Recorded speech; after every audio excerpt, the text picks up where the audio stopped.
Who wants to reduce this august house to a court of law? This is not court. This is the Parliament of Ghana.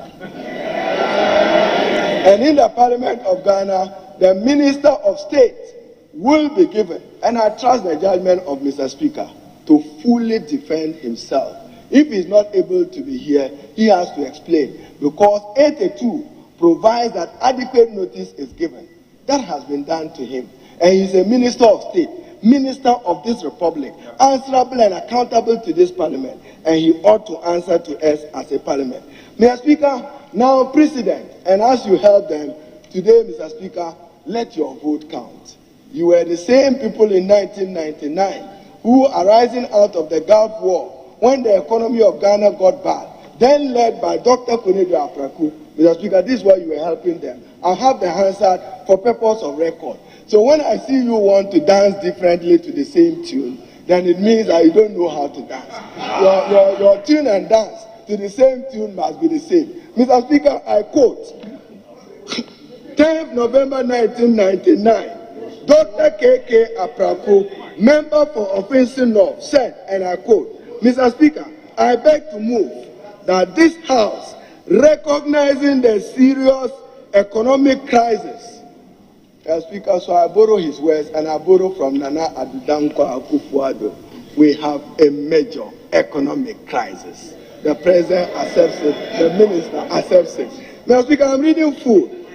He's reading it. That has resulted from the incompetence and mismanagement of the Ghanaian economy by the Minister of Finance, hereby calls on the Minister of Finance to resign. Unquote. We are doing about the same. Except that, Mr. Speaker, we have gone further to give it the weight of the Constitution, due process. That is why we are invoking Article 82. We know we do not have the numbers, Mr. Speaker. We will rely on you, and we want to rely on the majority, including the leader of government business. But, Mr. Speaker, on this day, Mr. Speaker, you have consulted your constituents. This Parliament has a duty to reflect the aspirations and needs of the Ghanaian people. And the Ghanaian people are reeling under exacerbated hardship and want this Parliament united by consensus to stand with the people of Ghana in bidding farewell and goodbye to the Honorable Ken OFORI-ATTA. So, Mr. Speaker, when I say where are the men, you have the men. Now you are telling us that he wants to come by a lawyer. Lawyer, when the Honorable Chairman is here, the Honorable Apego Markin is here, the Honorable Katie is here, the Honorable Atache, you are here, and the Minister of Finance will be contemplating some lawyer from somewhere. The center cannot hold, Mr. Speaker. Mr. Speaker, the center simply cannot hold. And therefore, Mr. Speaker, I move that the state of the economy, and Mr. Speaker, I quote, this is what the President himself said, and Mr. Speaker, that must invite my colleagues opposite, that this is not a matter personal to Ken OFORI-ATTA. Mr. Speaker, persons who borrow money for purposes of their business, $3 million probably in 2019-2020, are made to cost 28-30 million Ghana cedis. Businesses are collapsing, and Mr. Speaker, the President had this to say on 30th October 2022. This was the President's admission, and he must take full responsibility. He said, and I quote, "The whole world has been taken aback by the speed with which inflation has eaten away people's income." My own words. So real income has suffered in Ghana for both public and civil servants. Your income can no longer buy the basket of goods and services that a month ago you could afford to buy. It means that you buy less, and children will smile at you when you go home without giving them sufficiently what they need. Mr. Speaker, but I'm quoting the President. Economies big and small have experienced over this year alone the highest rise in cost of living over a generation. Mr. Speaker, this is my emphasis. The highest rise in government borrowing in over 50 years. By who? Ken OFORI-ATTA. After saying that 120 billion was colossal, he is on record to have borrowed, in the words of the president, more than any other person in the last 50 years. Then he says the highest rise in inflation, 40 years, the steepest depreciation in the currency to the US dollars over the last 30 years. Mr. Speaker, I've always shared this joke. Vice President of the Republic, Dr. Mahmoud Bawumia, Chairman of Economic Management Team, he thought that arresting the depreciation of the cedi was as easy as stopping a trot between Wulgu and Nasia to Tamale. No, he needs to expand exports. He needs to diversify exports. The president must simply cut the size of government. Those symbolic announcements that ministers and president or vice president pay have been reduced is not the answer to fiscal discipline and fiscal consolidation. So the Honorable Minister of Finance, in my view, Mr. Speaker, have lost it. Then the president goes further to say that the steepest depreciation in their currencies to the US dollar over the last 30 years, the fastest peak in interest rate for over 20 years, and the greatest threat of unemployment in peacetime, with over 100 million people being pushed into extreme poverty. The only thing the president failed was to say, I take responsibility for creating this mess. That's the only thing he didn't add. Mr. Speaker, so our debt is unsustainable. Few years ago, Mr. Speaker, when the Honorable Ken OFORI-ATTA appeared in this House, he proudly, with pride, said that rating agencies were rating Ghana well, and that we were B3 stable and probably moving towards A. Today, Mr. Speaker, whether it's Fitch or Moody's or Standard & Poor's, our rating, Mr. Speaker, and I'm going to point out his contradiction. In 2018, Mr. Speaker, this is what he said. Mr. Speaker, over the last 10 months, Ghana's credit ratings witnessed some positive momentum after years of deterioration. So probably blame NDC for the deterioration. Today, yours have deteriorated more. Mr. Speaker, although Moody's affirms its September 2018 rating in 2017, Fitch Ratings maintained Ghana's B rating and changed the outlook from negative to stable. Today, what is Ghana's rating? Under Ken OFORI-ATTA, who hails sovereign ratings by Fitch, Moody, is now challenging their rating about Ghana. When he was confronted with the fact and reality, he chose to challenge this credible international institutions. Fitch has downgraded Ghana to CCC. Fitch was worried about uncertain pace of fiscal consolidation, tight external debt service schedule, weaker near-term growth, and warned that inflation could peak. Indeed, it has peaked. Today, inflation is at 40.4%. And Mr. Speaker, as I said, the Bank of Ghana is involved in emergency financing, justified under the law, but in breach of the threshold which is required of them. We trust that the governor of the Bank of Ghana will maintain his independence and credibility and refuse and turn away the interference of the Minister of Finance into wanting to railroad his way into having access to that. Mr. Speaker, we have also, and Mr. Speaker, I'm concluding, is disconcerting to hear news about 100 million of petroleum funds being used for unapproved expenditure. And Mr. Speaker, with respect, I refer you to Section 3 of the Petroleum Revenue Management Act of 2011, Act 815. It's explicit. I see former Minister for Energy, Ameu. You are familiar with the law. It states, all petroleum revenue due the Republic, derived from whatever source, shall be assessed, collected, and accounted for by the Ghana Revenue Authority.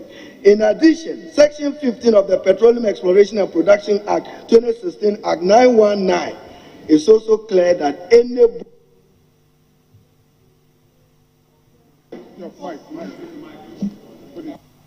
Mr. Speaker, it's clear that any borrowing exceeding the cedi equivalent of 30 million United States dollars for the purpose of exploration, development, and production shall be approved by Parliament and shall be in consonance with the Petroleum Revenue Management Act.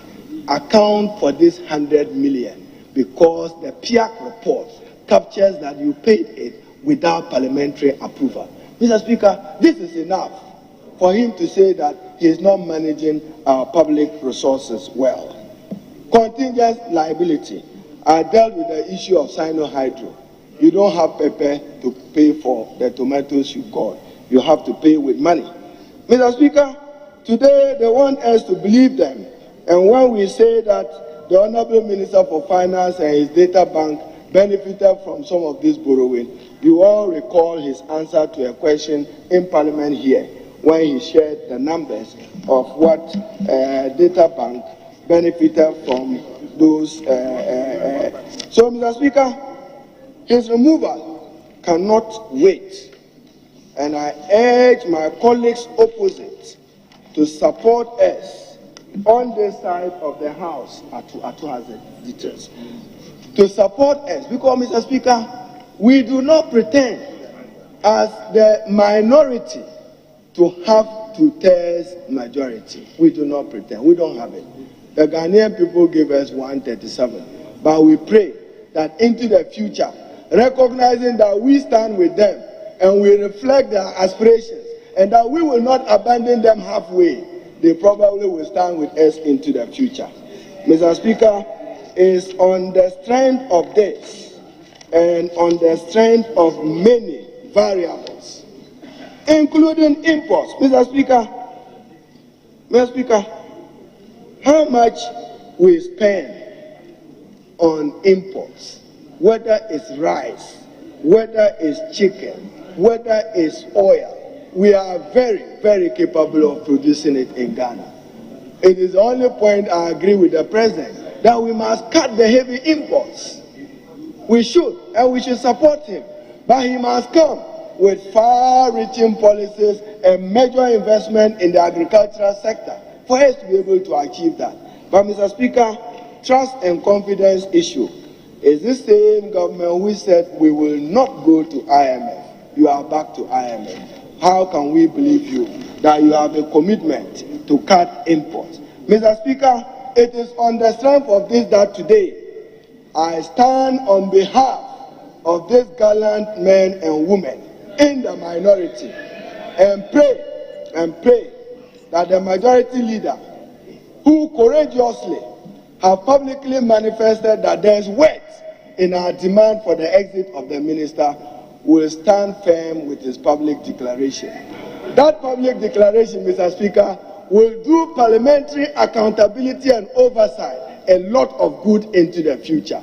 That someday, tomorrow, we can stand together to censure and remove non-performing, incompetent ministers who mismanage this economy, lead our ordinary citizens into unacceptable hardship, and our concern is there simply is no hope inside. With this, Mr. Speaker, I beg to move.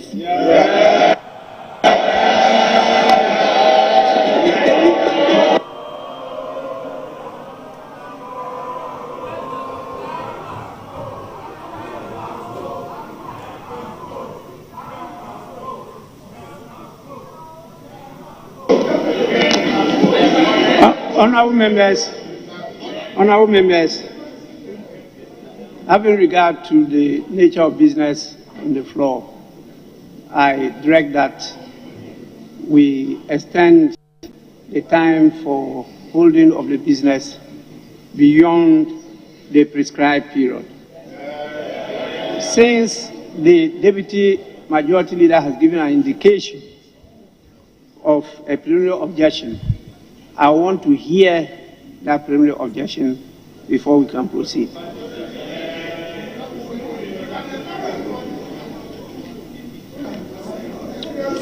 Yes, Mr. Speaker.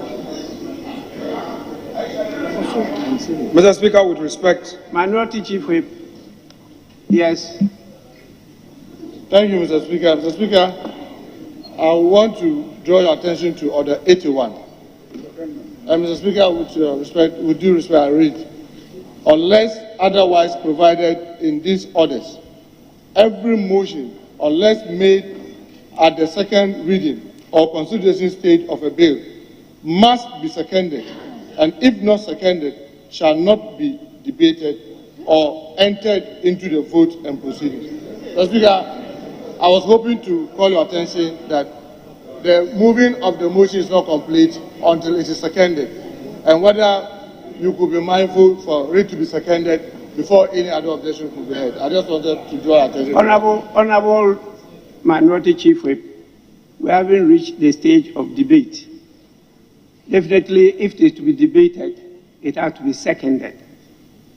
But in view of the indication of a preliminary objection, I have to listen to that preliminary objection and then take the necessary action. Before we debate it, it has to be seconded. That is a word captured in the standard order. Debate. So we haven't reached there yet. Yes, can I listen to you?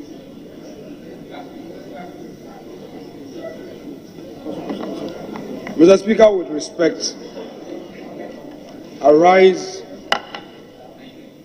on the strength of Article 4A of the 1992 Constitution, which provides... Honorable Deputy Majority, I've seen Honorable Dominic Ayine on his feet.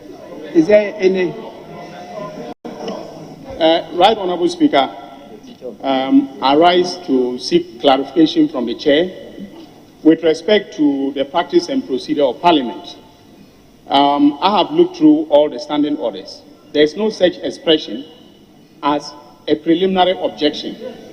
Mr. Speaker, if a member is rising on his feet, you are rising on a point of order, unless the Deputy Majority Leader is saying that in moving the motion, the Minority Leader breached any of the orders of Parliament. He has no right of audience. That is my view of the law. Thank you.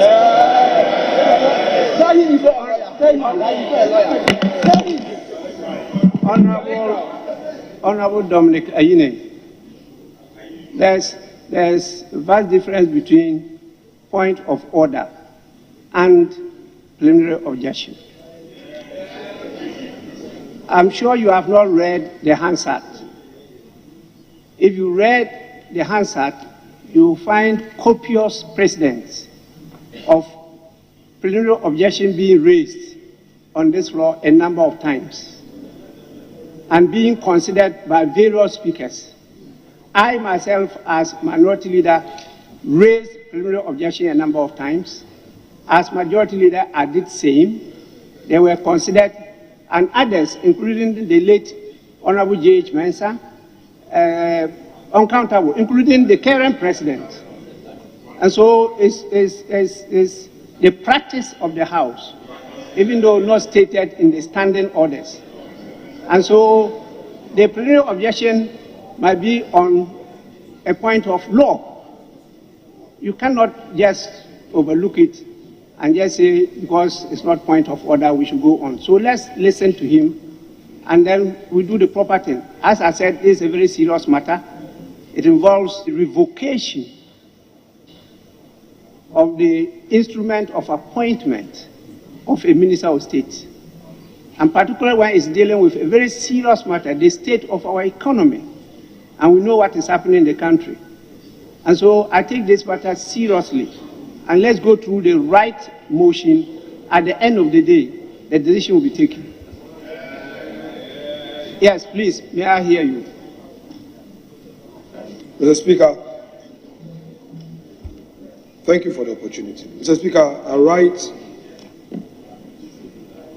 fortified by Article 4A of the Constitution, 4A of the 1992 Constitution, which requires of me, Mr. Speaker, at all times to defend this Constitution. Mr. Speaker, accordingly, Mr. Speaker,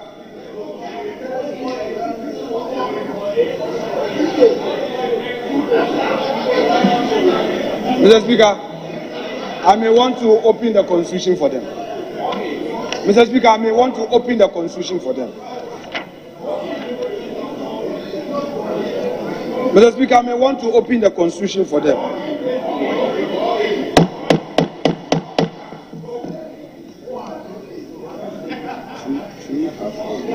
Mr. Speaker.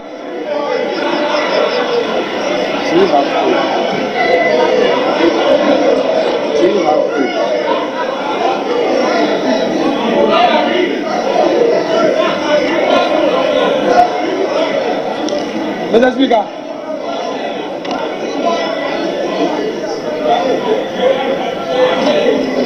Mr. Speaker.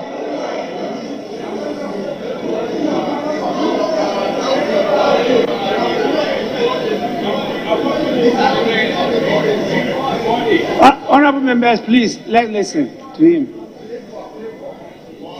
Mr. Speaker, with your leave, I read Article 348. Mr. Speaker, with your leave, I will read the provisions allowed.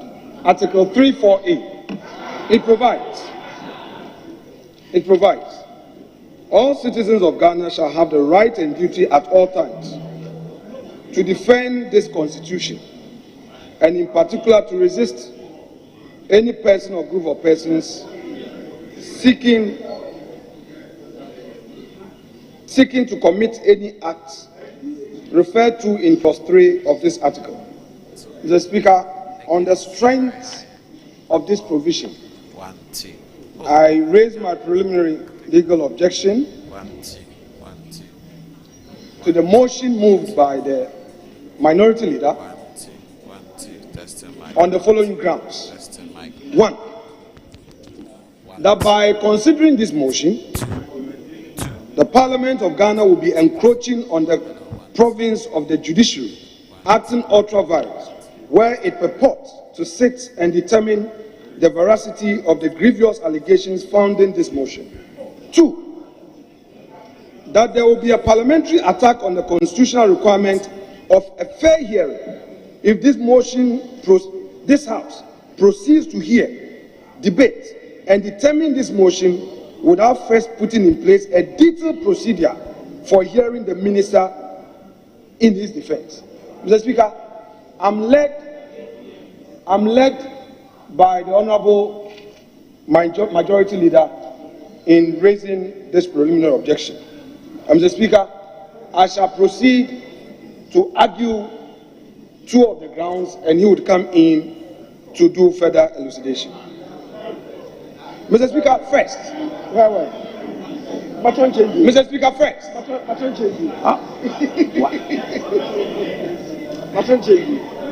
Honorable Deputy Majority Leader, did I hear you say that you will raise the preliminary objection, put across your views, and another person will come to support the preliminary objection? Did I hear you say that? Mr. Speaker, you understand it better when I say I'm led. Mr. Speaker, what I mean to say is that we have a joint enterprise, and I shall proceed with the argument, and then there will be elucidation. In other words, Mr. Speaker, I will not exhaust all the grounds, but I will cede to him, and all these will come as a result of your leave.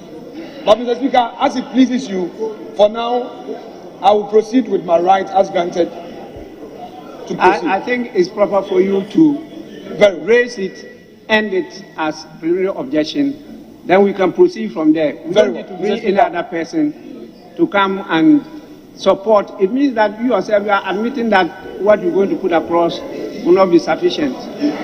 Don't do so. Go ahead. No, go. Mr. Speaker, as it pleases you. No.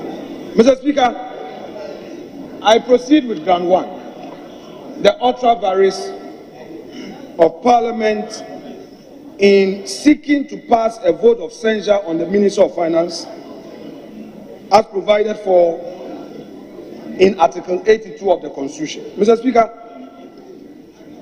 some of the statements captured in the motion paper include despicable conflict of interest in ensuring that he benefits from Ghana's economic woes.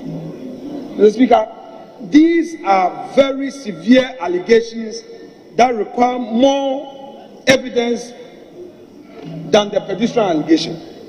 Mr. Speaker, it cannot be that a minister of state will be brought here, Mr. Speaker, for censure when the grounds of such application have not been properly laid out.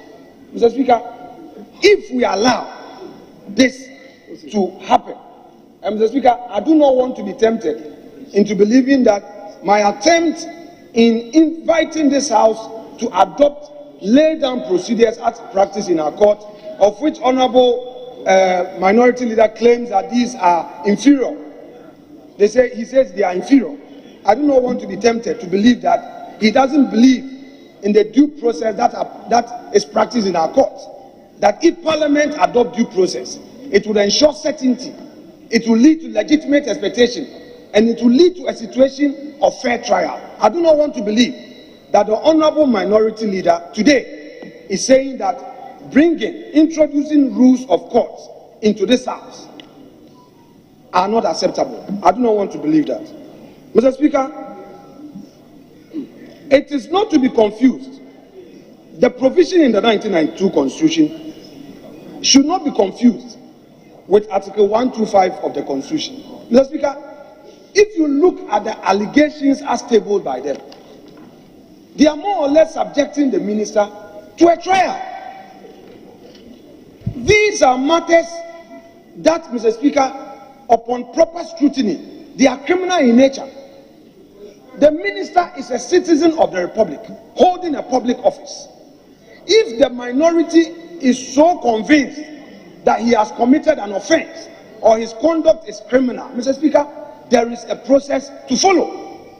You cannot, and I repeat, you cannot rely on Article 82 to say that indeed you are bringing a censure application to remove him from office. I dare say that, Mr. Speaker, on that score, they will be arrogating to themselves, or they will be inviting this House to arrogate to itself judicial powers, which we do not have. And Mr. Speaker, even if we would want to constitute ourselves into a quasi-judicial body, an administrative body for the purpose of conducting inquiry, we must be guided by Article 23 of the Constitution. We must be guided by Article 23 of the Constitution. Therefore, Mr. Speaker, it is my contention that the conduct of the minority,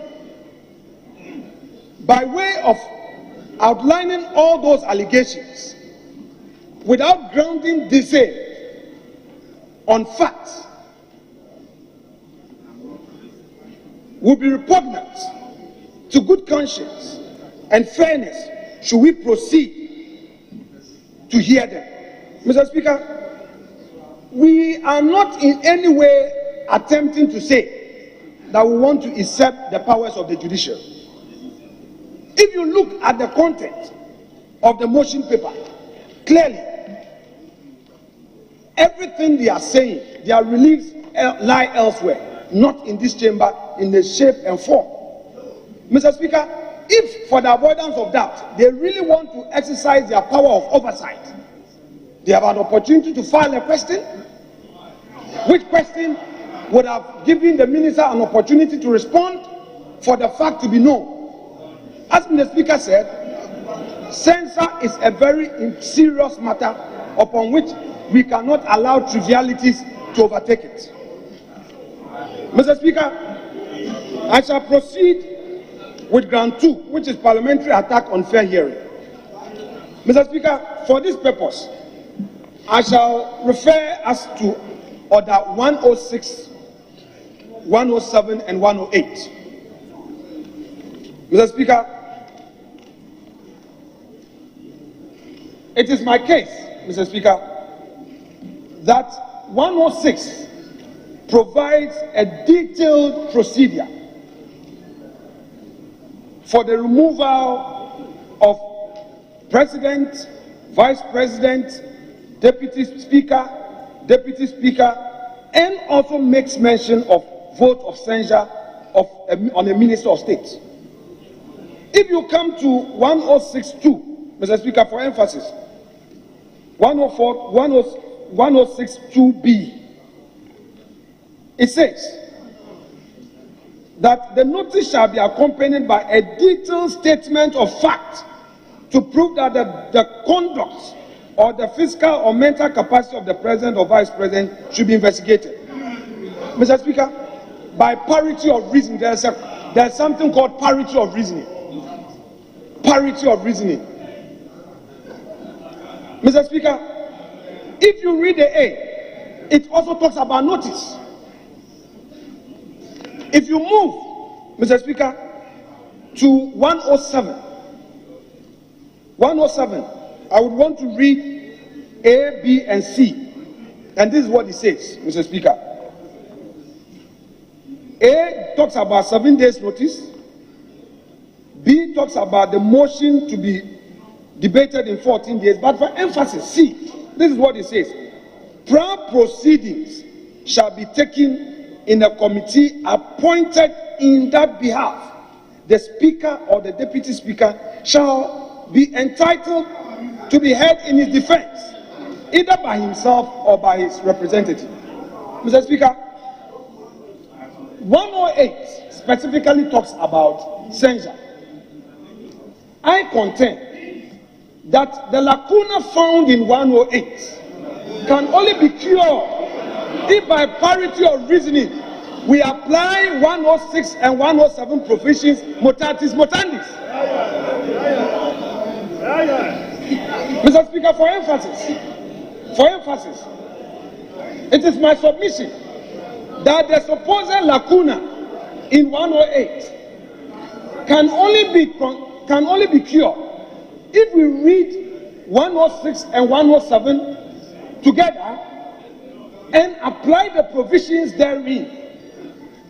Mutatis mutandis. Mr. Speaker, that is the only way we'll be ensuring fair hearing. After all, Mr. Speaker, it is clear that since the Constitution made this provision, we as a House, I don't want to say we have failed, but we as a House have not enacted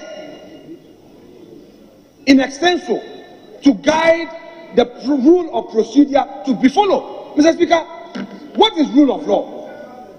What is rule of law? Rule of law is about due process. It's about rule of procedure. It's about rule of fair hearing. It's about notice to the party whom an allegation is made against.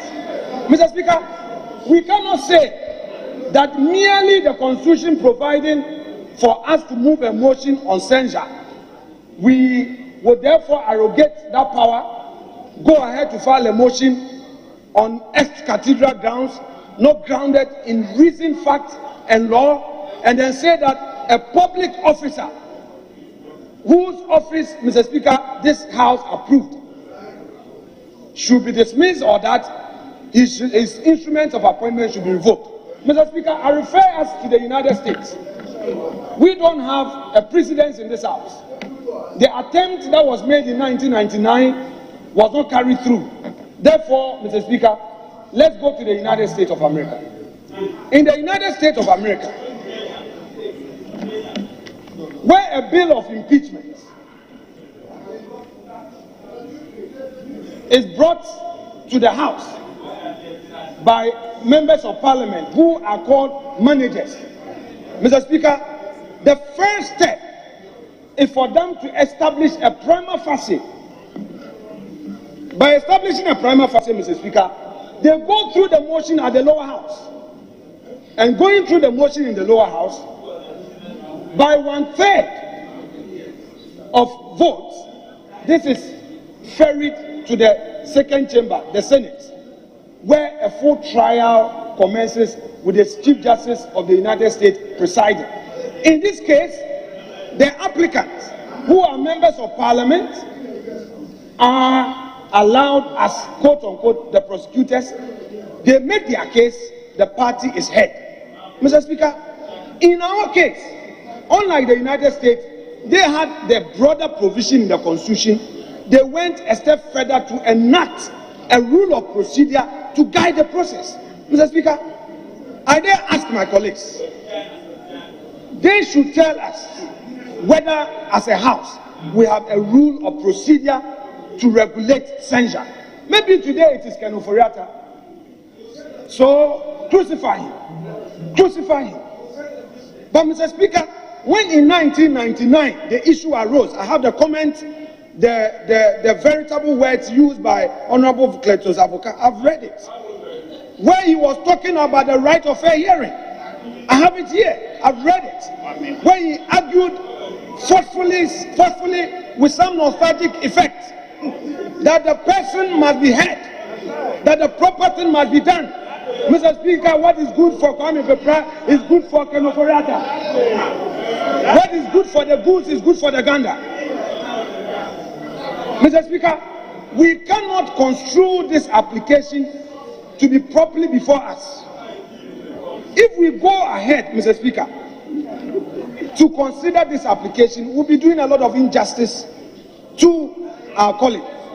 Mr. Speaker, let's read Article 23 of the Constitution.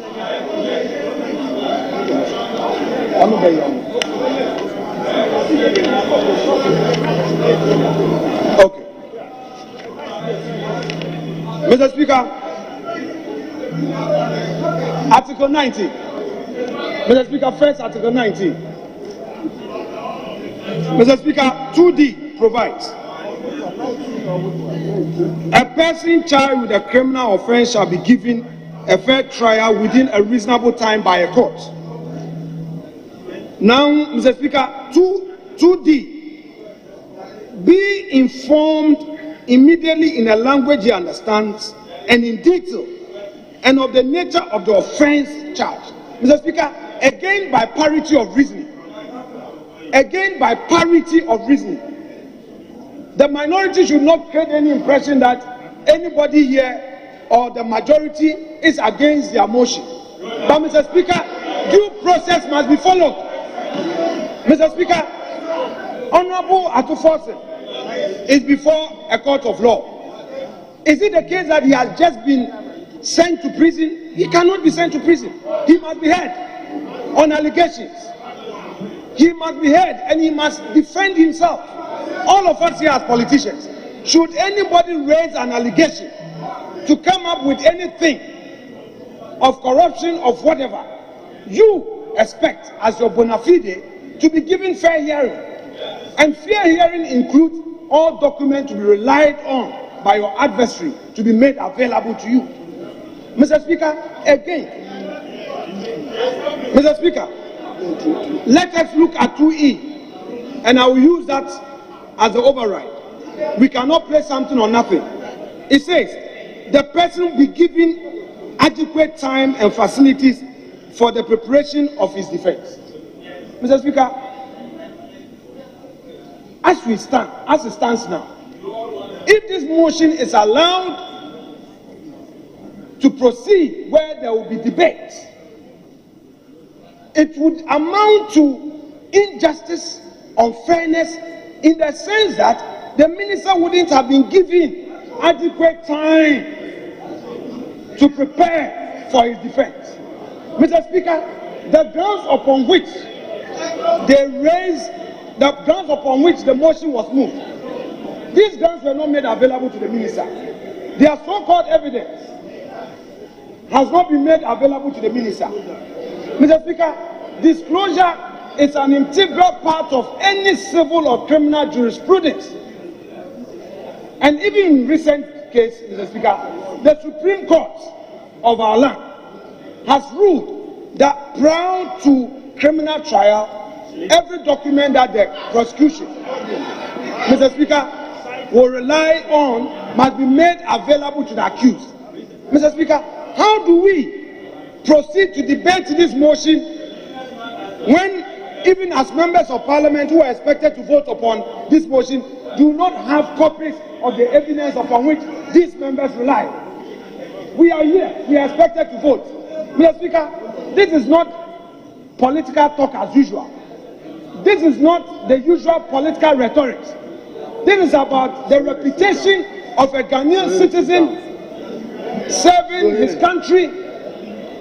This is about a fellow politician who is serving his country as a finance minister, who members of this house are alleging that he's committed certain infractions, committed certain offenses, and they have documents with them, and they expect that by merely raising the issue, we should trust their judgment enough, rely on them, vote without having evidence, without having ability to peruse that which they rely on. Mr. Speaker, no justice system. Mr. Speaker, no justice system. No justice system anywhere in a serious democracy will allow this. Mr. Speaker, I move on to Article 23 of the Constitution. Mr. Speaker, Article 23 of the Constitution, I read, administrative bodies and administrative officials shall act fairly and reasonably and comply with requirements imposed on them by law, and persons aggrieved by the exercise of such acts and decisions shall have a right to seek redress before a court or other tribunal. Mr. Speaker, emphasis fairness. And if as Parliament, we cannot grant such a sine qua non right provided for in Article 23 and ensure its implementation, its enforcement, especially when a finance minister is being put on fire, Mr. Speaker, with the greatest respect, we will not be doing justice to the Constitution. Mr. Speaker, above all, Article 296 is very profound. Article 296 is very profound.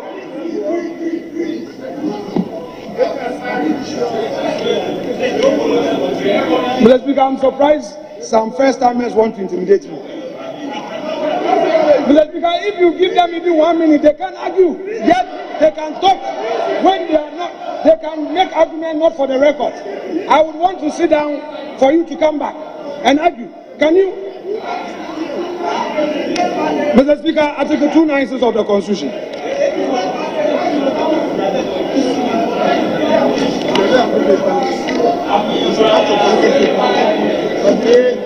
Mr. Speaker, 296 of the Constitution requires of us, Mr. Speaker, by parity of reason, requires of us not to be capricious, not to be biased,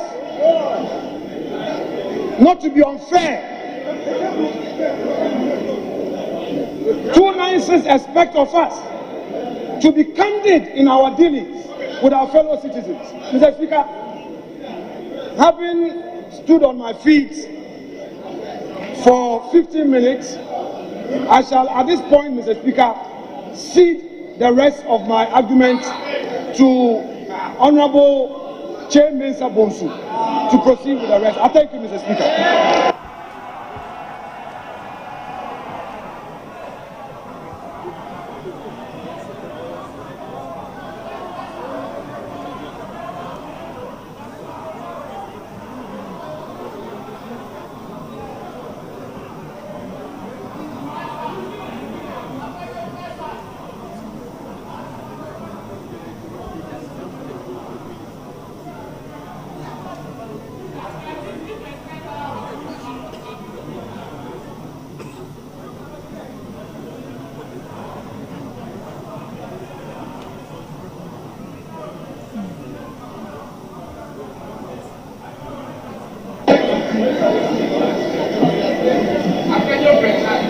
Honorable members, please, majority leader, resume your seat.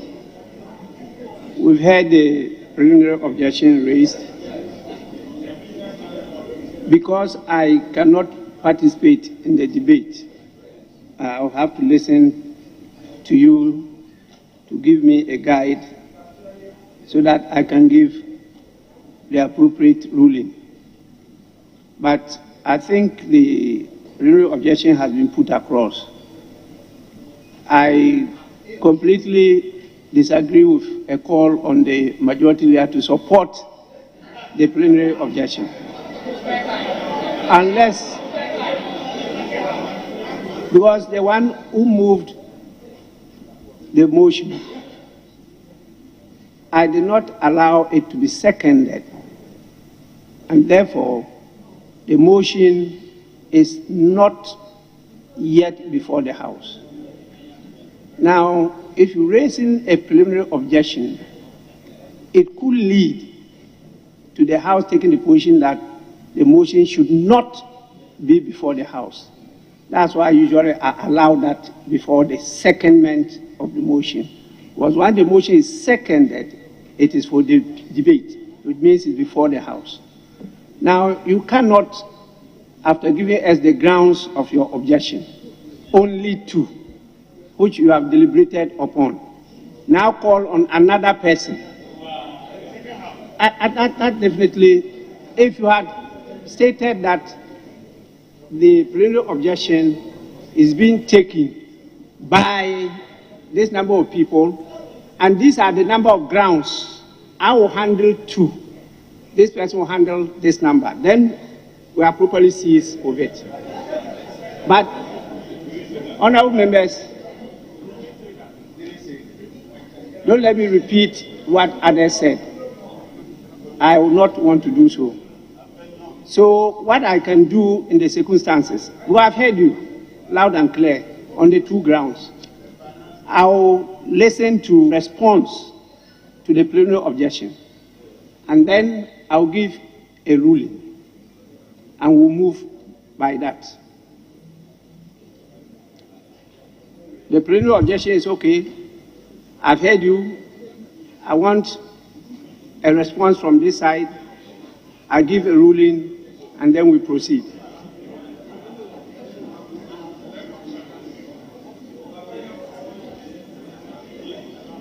Majority Leader. Mr. Speaker, I don't intend to run counter to what you have just said. I said I don't intend to run counter to what you have said.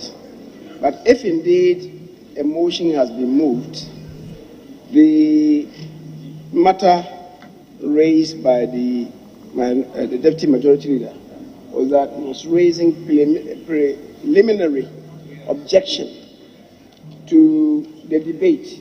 You granted him space. I am saying that there are other areas in respect of the argument of the preliminary objection that is raised, that he wanted me to continue.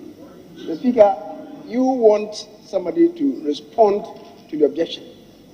In that regard, would you be kind enough to, after the event, afford me space to fortify the preliminary objection? Other than that, Mr. Speaker, a preliminary objection is not a debate. I think you will get, Mr. Speaker, nobody is throwing up hands in wild gesticulations. Deputy Minority Leader, look at him. Look at him. You can't point to me with your left hand. You can't point to me with your left hand. You have changed the hand. Don't engage in wild gesticulation, especially when you are in the front. Deputy Speaker, I'm just appealing that if you grant him space, then perhaps you have to also grant him space to fortify it. Other than that, if you are according him space to respond to the objections, then perhaps we can put everything together, and if he has any objections, respond to all of them. I think that would be most fair. That's my appeal to you. Either you grant me space to continue the preliminary objections, or afford him space, and then I come back. But I think that it will be tidier if you are granting him space to respond, to grant me space to continue them, they say not to debate, but continue on the path of the objection. Mr. Speaker, that is that's the appeal I'm making to you. Honorable Majority Leader, don't anticipate what I will do. I will do what is right. As I told you, I take a very serious view of this motion. And so I will not curtail any debate unlawfully, unconstitutionally, something that is against our rules and practice. So I just want to handle the preliminary objection that has been raised, and usually when a preliminary objection is raised, the other side is given the opportunity. What do you say to this? That is exactly what I'm trying to do. Then from there we proceed. So please be assured that if you want to even participate in the whole debate, you have the opportunity to do so. Yes. Thank you very much.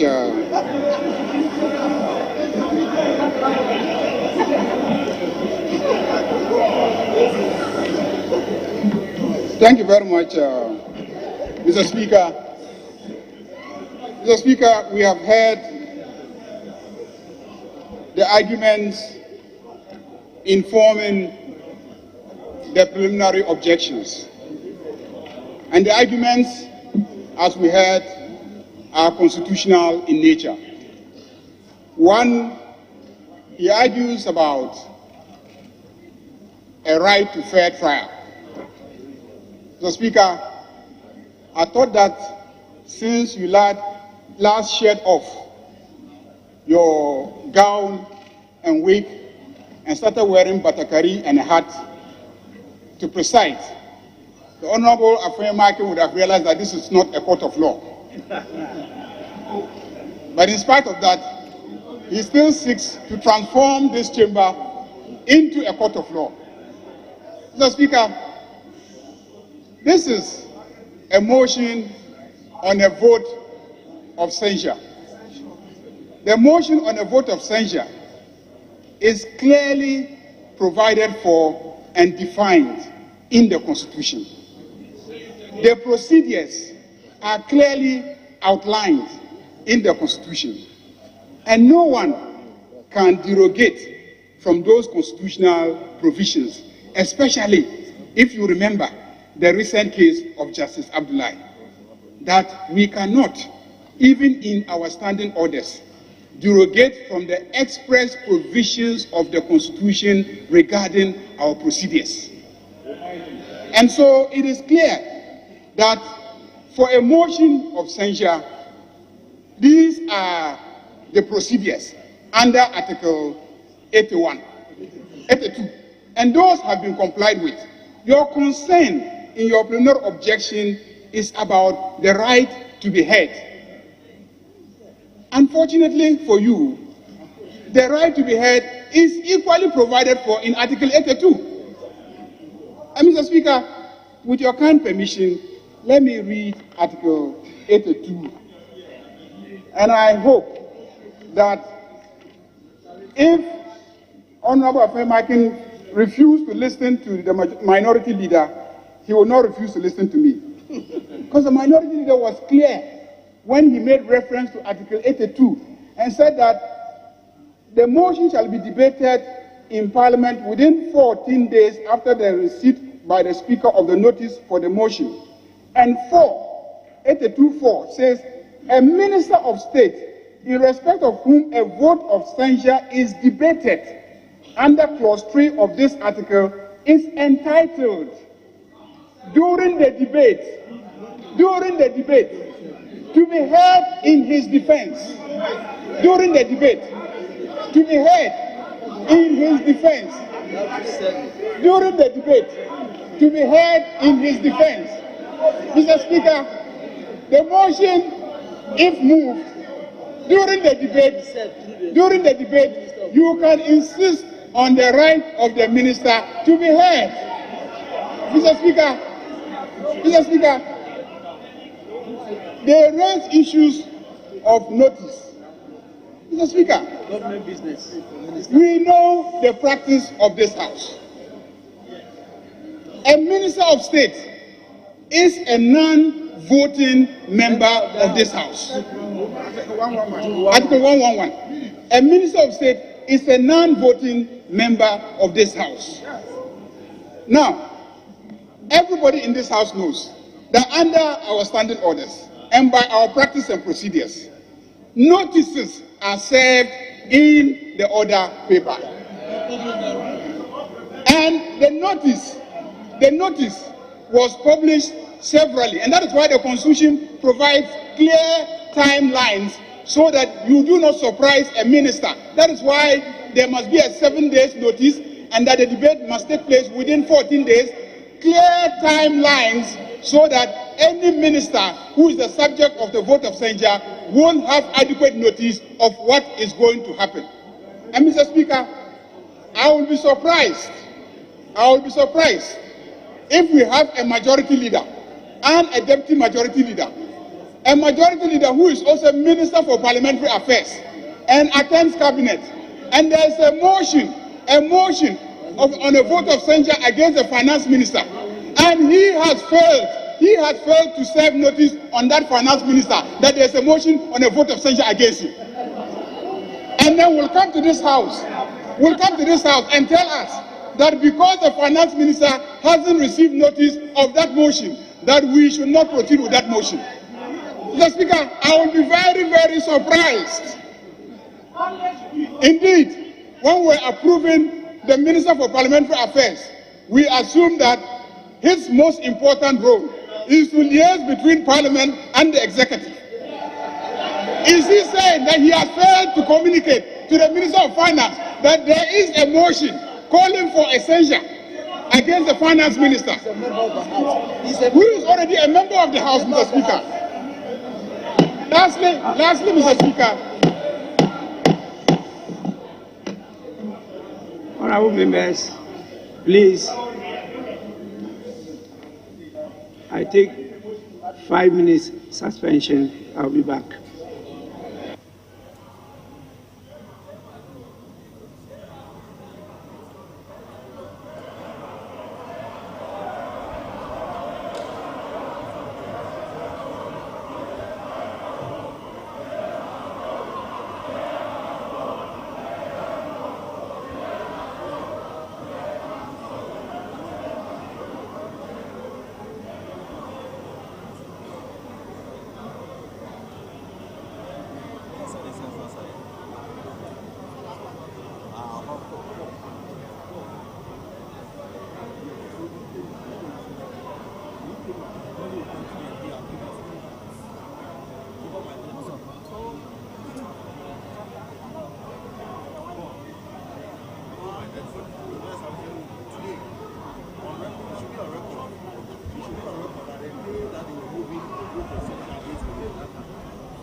Two of them.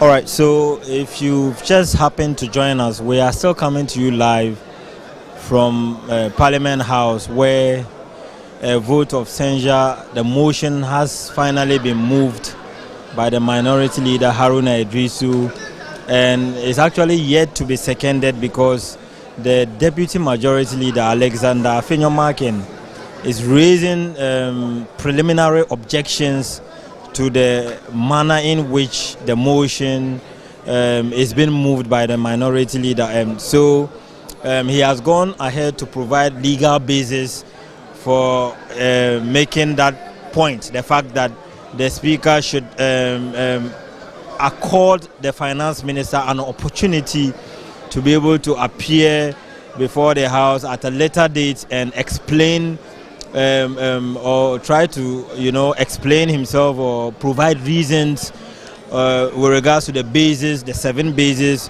which forms the grounds for the censure, which has finally been moved by Haruna Idrisu. Henry, so what do you make out of the dispositions from both sides of the House so far? Sure. So what the Deputy Majority Leader, in the person who is also the Member of Parliament for a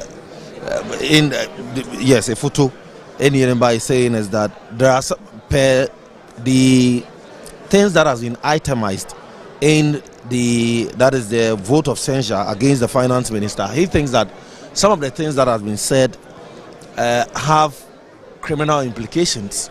The minister could be tried for if those are the things that the minority are holding on to, that are the basis for him to be removed from office. For example, he thinks that point 1, which says that despicable conflict of interest, ensuring that he directly benefits from Ghana's economic woes. So the Speaker is coming back into the chamber. We would cross over for a live feed of what would transpire.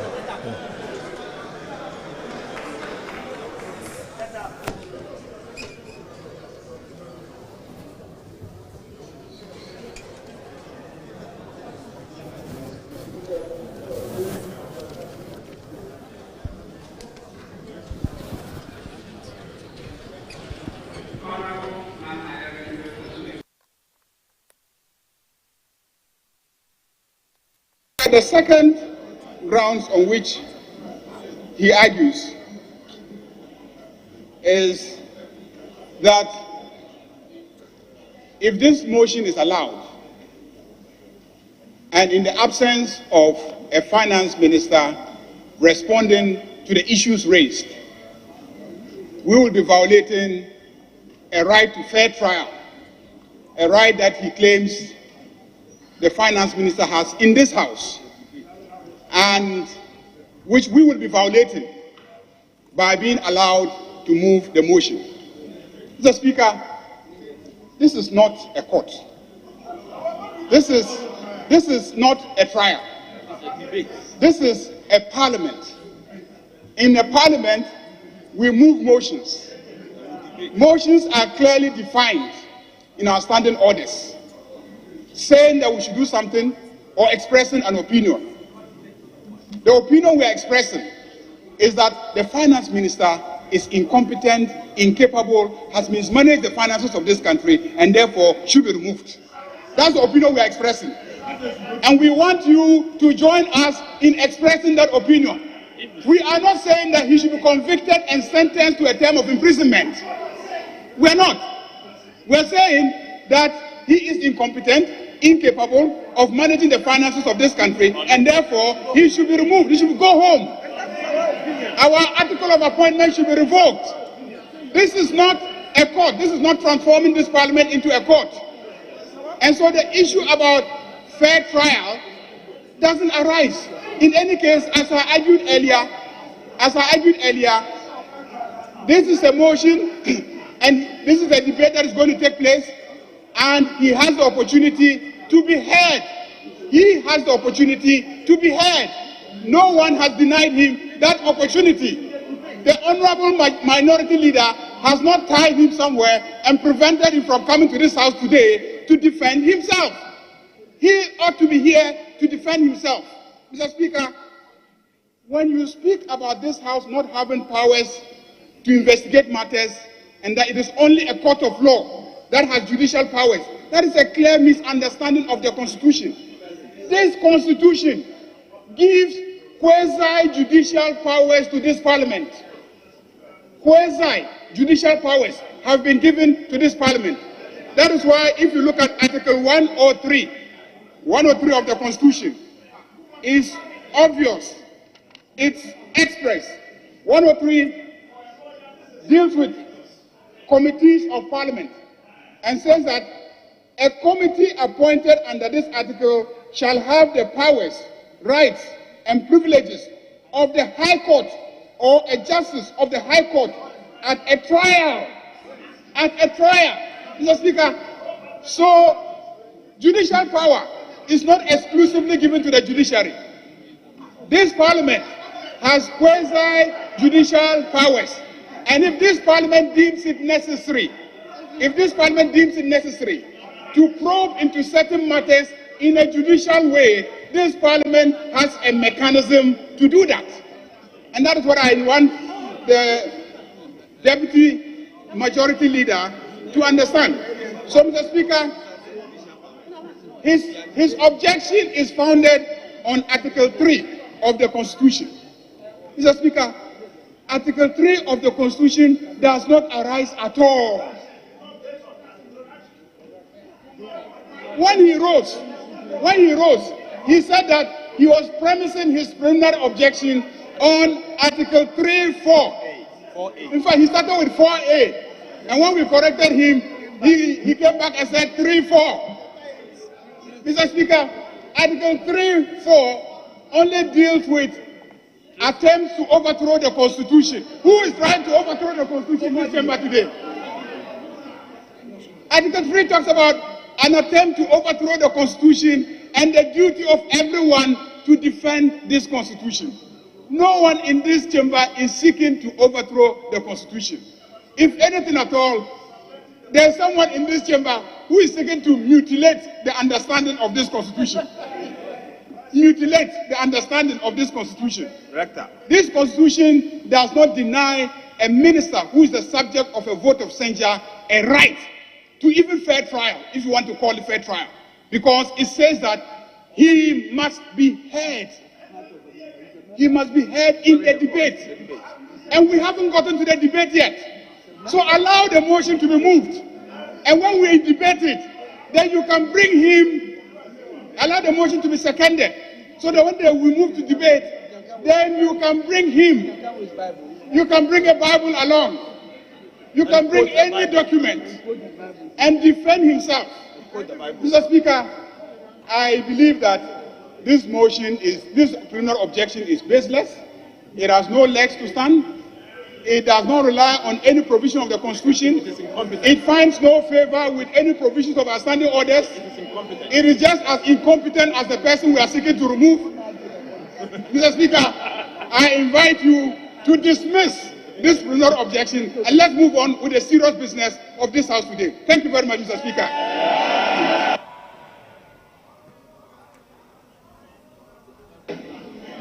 Honourable members, enough is enough.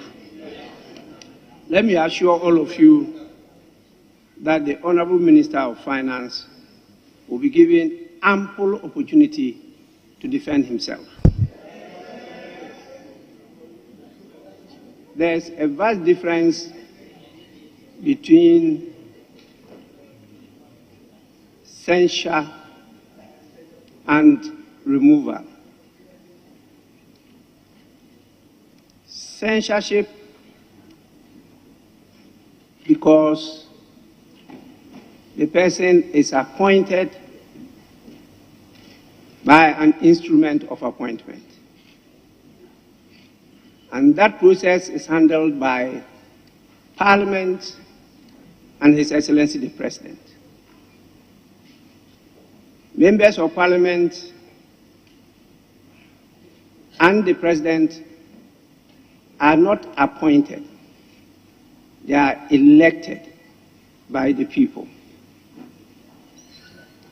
Both are elected. The Vice President supports the President. During the 4-year term, the people don't have the opportunity to come back to reconsider the decision they made in electing us. And that authority is enshrined in the People's House called Parliament. And so we are given the power to remove a member or the President or the Vice President. Our election is not through an instrument. We come in through votes and we swear an oath. And that is why in the Constitution and our standing orders, the provisions are different. Before the President can revoke the appointment, the minister or deputy minister is to come before where it all started. The ladder that you climbed is the same ladder you have to go down through. And so you start with Parliament.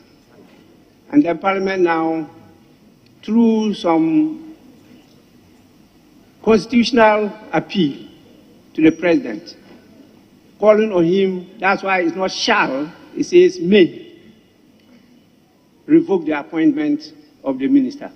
And so they are different. By premising your preliminary objection on the Constitution, you know definitely well that I don't have that authority to interpret and enforce the Constitution. My authority is to interpret and enforce the rules of the House, the standing orders. And so I cannot give an opinion on the issue of the constitutional provision that has been cited.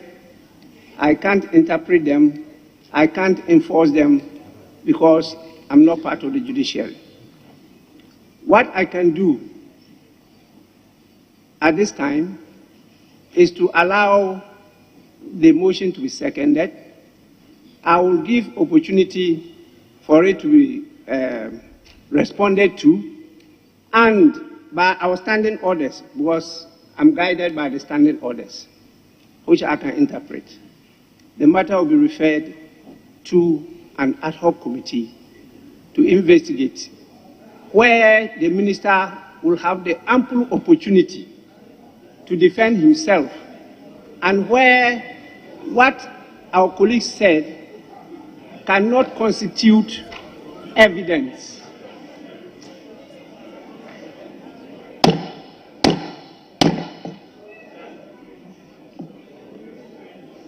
The evidence will be placed before the committee.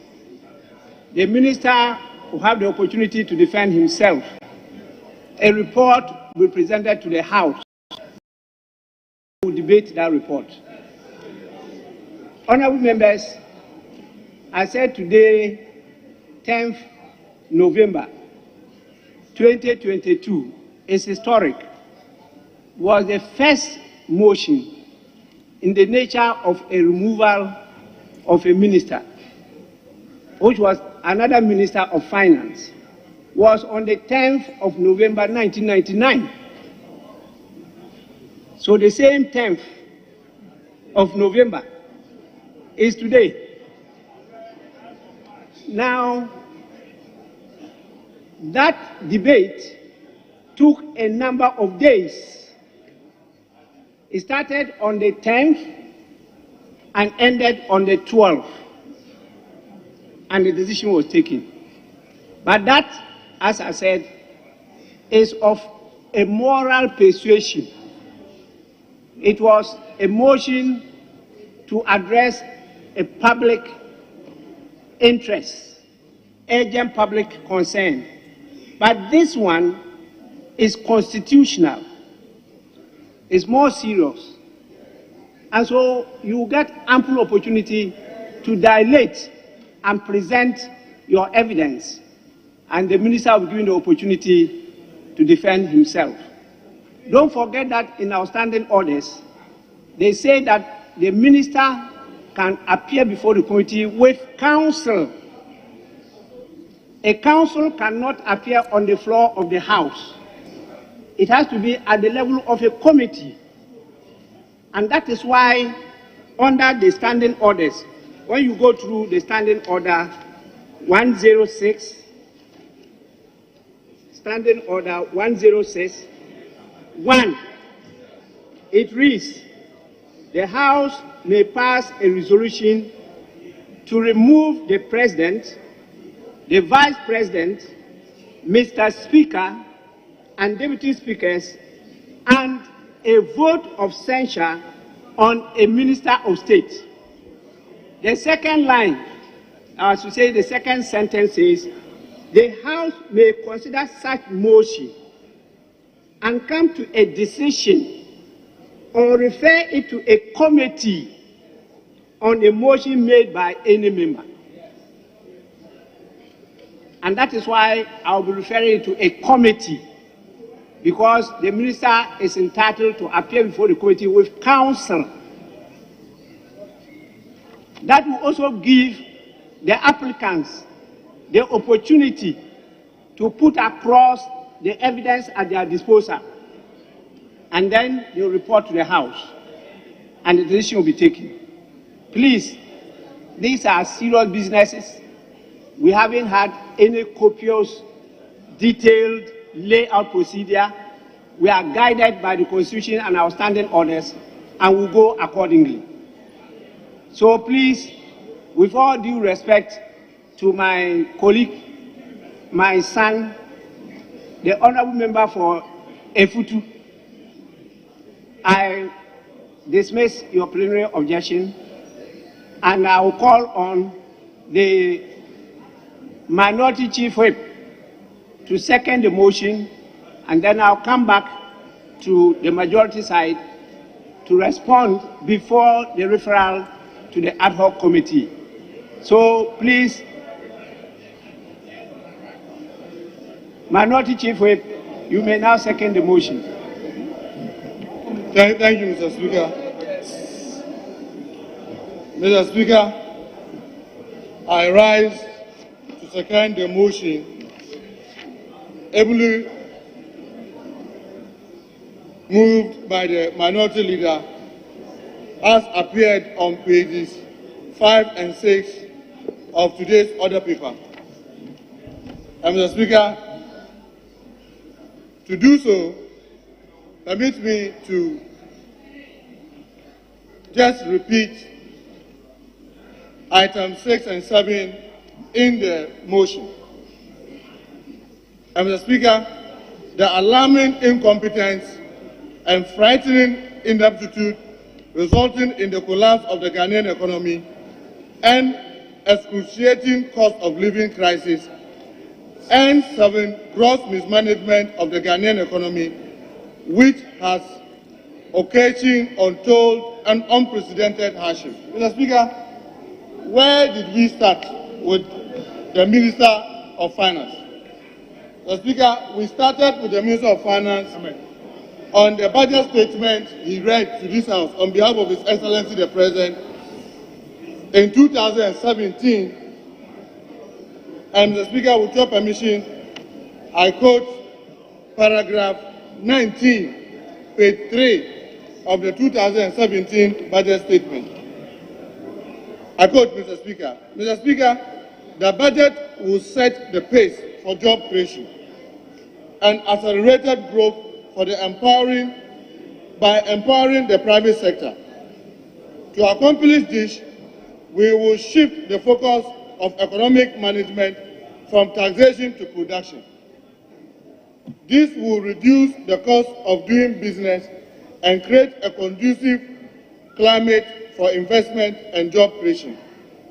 In this regard, a number of taxes that impede growth will be reviewed and, if necessary, abolished. Government will reverse the recent low growth trend by boosting agriculture and industrial productivity. Unquote, Mr. Speaker. Mr. Speaker, I quote again, pages 2 and 3, paragraph 14 of the same budget statement 2017. This commitment, however, is hampered by 5 constraints which we need to overcome. 1. Low revenue collection. 2. Expenditure overruns and corruption. 3. High wage bills. 4. Rigidity of fiscal structure caused by heavy earmarking of tax revenue. And 6. High debt service payment. Mr. Speaker, this was where Mr. OFORI-ATTA started with us. And he told us that these were the problems that he was going to deal with. Mr. Speaker, 6 years down the line, where are we? Mr. Speaker, this is the finance minister that has moved our debt from averagely 120 billion Ghana cedis to over 500 billion Ghana cedis. This is the finance minister, Mr. Speaker, that has moved our debt servicing from 14.1 billion in 2016 to averagely about 48 billion in 2022. Mr. Speaker, this is the finance minister that have moved our wage bill from approximately 14.4 billion in 2016 to now 37 billion in 2022. And Mr. Speaker, how did they increase or how did they balloon the wage bill? Mr. Speaker, you have right from the presidency, presidential staffers that have moved from a petrol about 300 staffers to over 995 presidential staffers reported to this house for the 2021, the number of presidential staffers that we have. Mr. Speaker, if you go to almost all the public agencies, you will see persons that have been engaged just because they are party apparatchiks who do not really have anything to do. And a clear example, Mr. Speaker, is our municipal district, metropolitan municipal and district assemblies.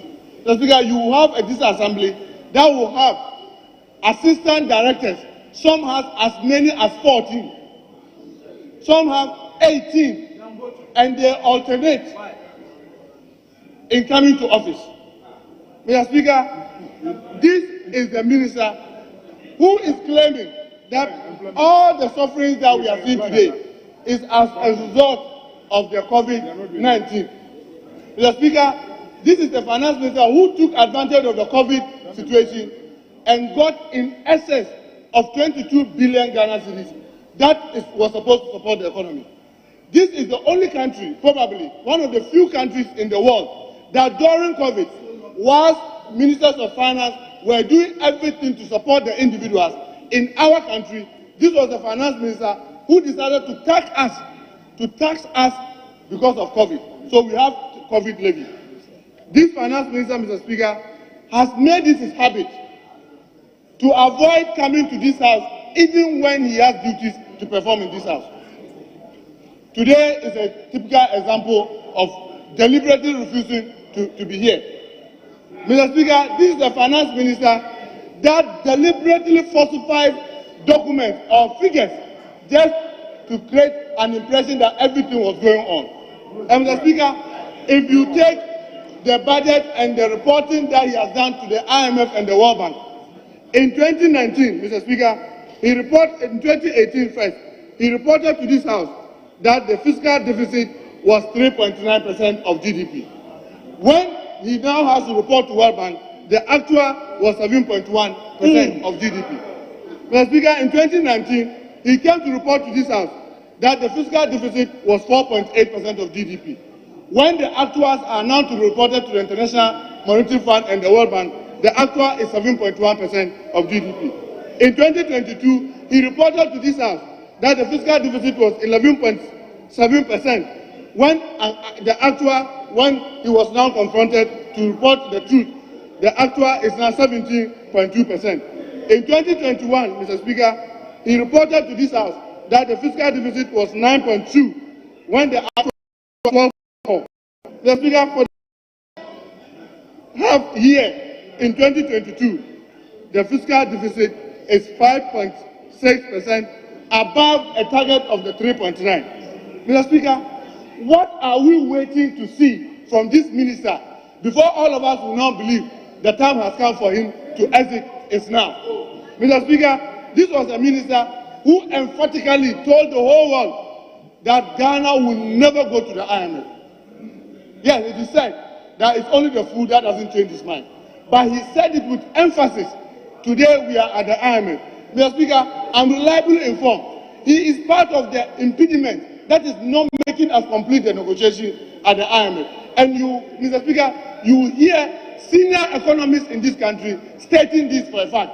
One typical one is Mr. Kwame Pienim, who says that this finance minister is hindering the progress that Ghana has to make at the IMF. Mr. Speaker, poverty, as reported by the World Bank, is growing very fast in Ghana due to this incompetent finance minister. Mr. Speaker, I must say that the time to act is now. The time to act is now. This excuse that, oh, let him finish the IMF negotiation, let him present a budget, let him finish the appropriation. Mr. Speaker, you and I know that it doesn't take just one person to complete these processes. This budget last 2 years, when he was not available, we had the majority reading the budget. The budget of this country did not collapse. Mr. Speaker, there are technical people who prepared this budget. It is not the finance minister. If it is removed today, the budget of this country will not collapse. There are equally technical people who will carry on for the next person to be able to carry the mantle. Mr. Speaker, I will refer you to the day that these motions were filed. With just the announcement of the possibility of the finance minister being removed, Mr. Speaker, you yourself acknowledge this in your seat. Our currency started having its strength. And at least for the past 2 weeks that the whole country is waiting for today, we are seeing some similar stability. Our failure today to remove the finance minister will continue to hurt each and every one of us. It will continue to hurt our constituents. It will continue to hurt the economy. It will continue to hurt businesses. Businesses are collapsing. Ordinary citizens are now struggling to feed themselves. This is a responsibility for all of us. And I just want, Mr. Speaker, to urge my colleagues, especially the Rambo 80, to have at the back of their mind. You have a reason for rebelling. You know this is a finance minister who doesn't listen. You know the effort that you've made severally to get him to do the right, and those are the reasons that led you to rebel. I can assure you, if you backtrack, you will regret it, because you know the kind of president and his family that you have. They will surely come after you. It is better today you help us to remove him. It will give you mileage. It will make people believe you. All the rumor that was going around that people made an attempt to bribe you, today you need to justify it. You need to prove to the world that you were never bribed. You were never influenced. And truly, your move to get him removed is not out of hatred. It is simply on basis of principle. Keep to the principle today. Mr. Speaker, I will say this is a finance minister who deliberately and consistently throughout his tenure had been dragging his feet when it comes to releases that Parliament has approved to statutory funds. These statutory funds, some are constitutional, some are by legislation in this House.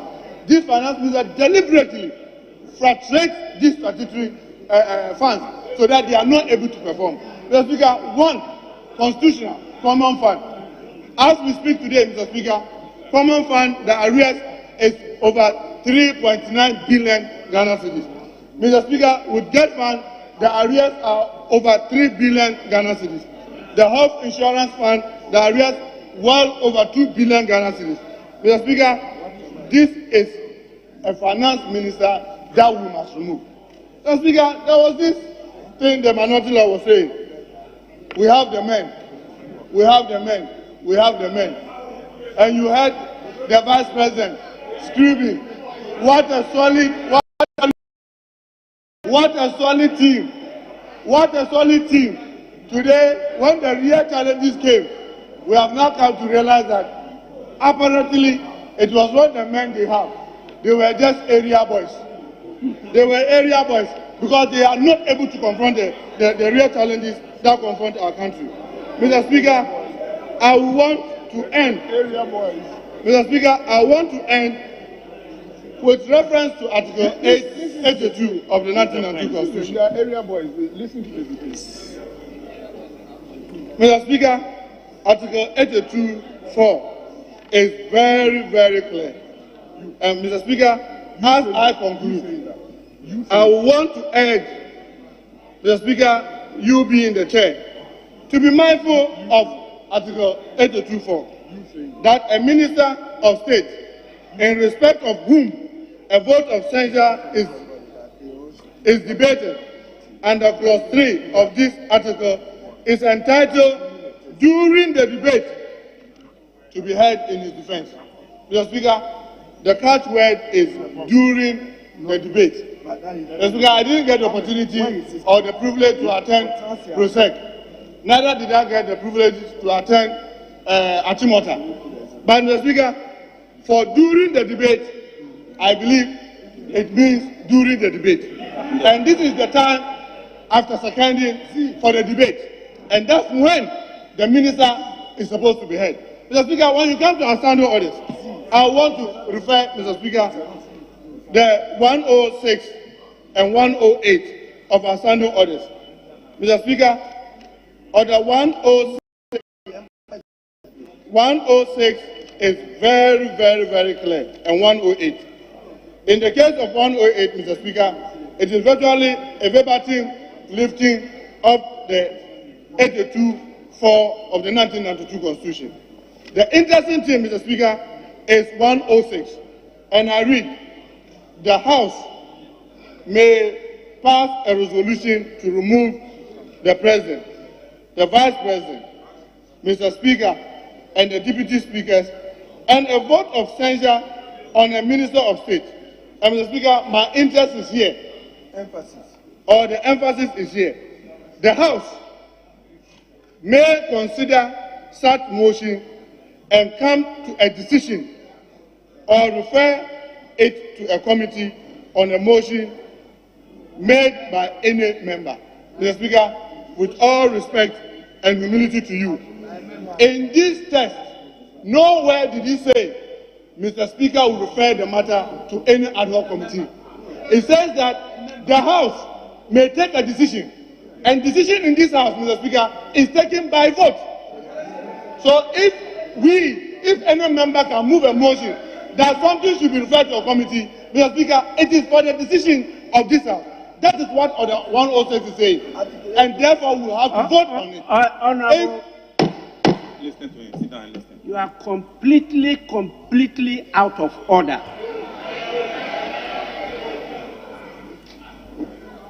Honorable member, I don't take my rulings lightly. Please.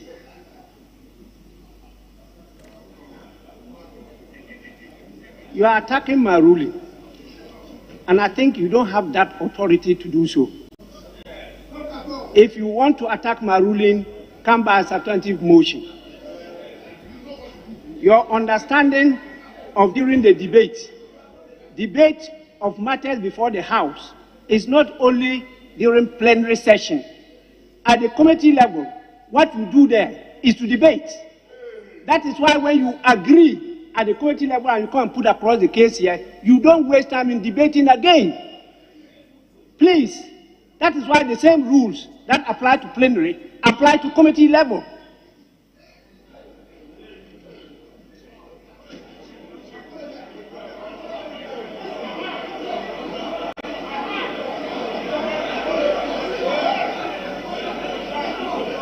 When you talk about decision, yes, the decision is taken by the House.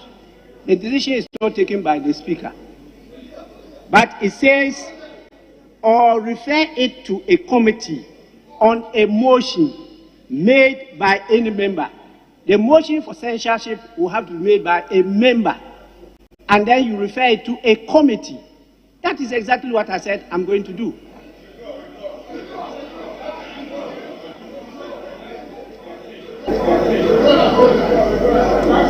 Yes, you go on.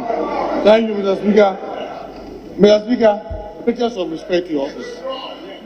The House is defined in these standard orders as Parliament. And Mr. Speaker, Parliament, it is this chamber with the 275 members. Mr. Speaker, when it refers to Honorable member, please, the House cannot be constituted without a Speaker. You must understand that. It's when a Speaker is presiding that it becomes a House. You can't have this room with 275 members seated there and call yourself a House. You must move away from the understanding that you are the makers of everything here. I've been listening to you. Don't give me that temptation.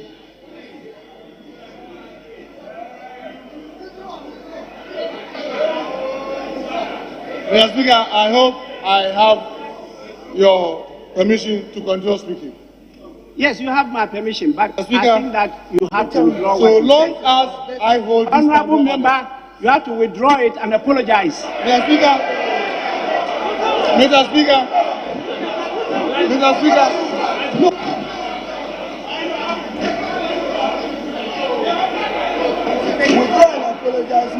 Mr. Speaker, I'm happy you've given me the permission to speak. And Mr. Speaker, one of the cardinals of democracy is to listen to each other, even when we disagree with each other. And Mr. Speaker, on Order 106, I am reading to say the intention to refer this to a committee. Honorable member, resume your seat. Resume your seat. It is wrong. It cannot be right simply because the Speaker says it. And therefore, Mr. Speaker, I beg to second the motion with a clear indication any attempt to move this matter to a committee will be a travesty of justice done to the chamber of this House. I thank you, Mr. Speaker.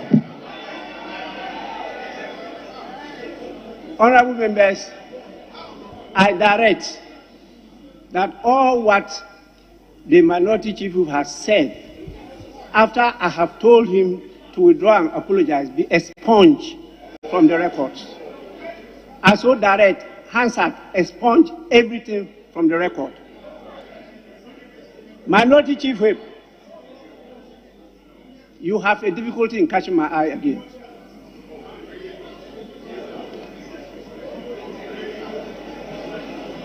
Yes, Majority Leader.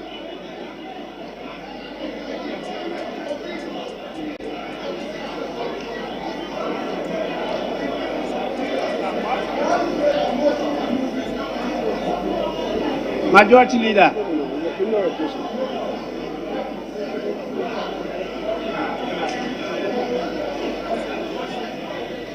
Yes, Minority Leader. Mr. Speaker, I move the motion. It's been seconded by the whip. Normally, we'll hear you state that motion as moved and seconded is for the consideration of the House. If you do so and hear the leader, I will be happy. Then we know that we have a competent motion before your House, before you take any consequential action. Thank you, Mr. Speaker. Minority Leader, I thought the good thing for you to have done was to have apologized on behalf of your officer.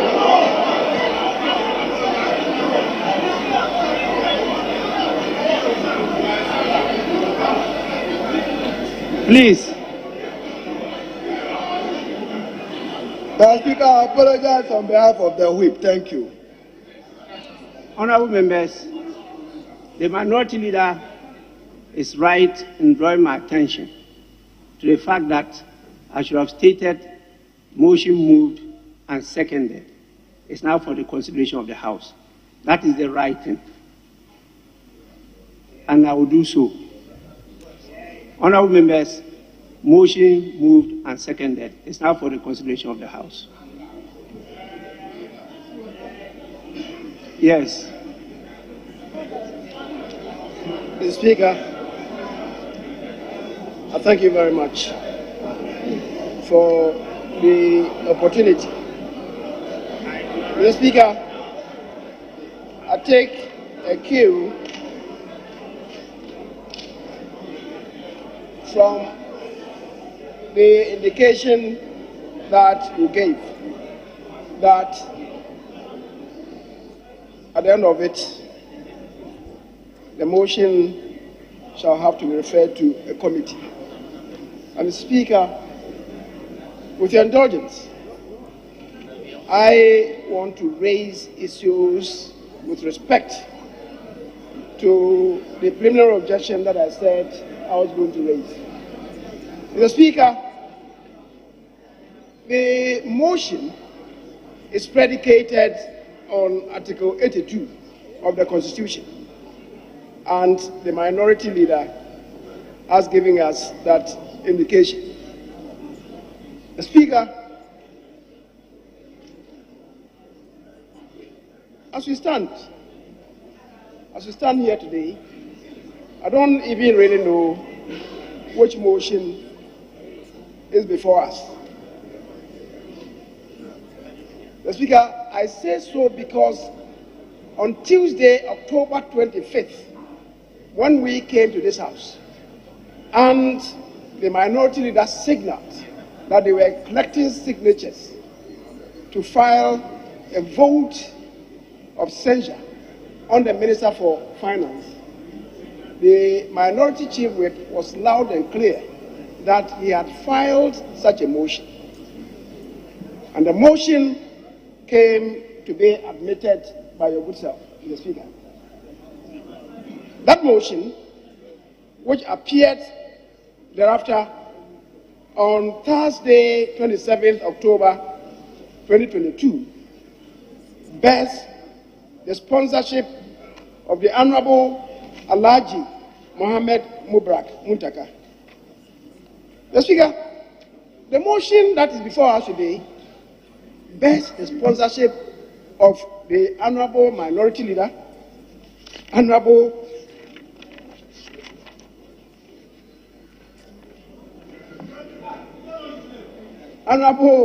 Haruna Idrisu,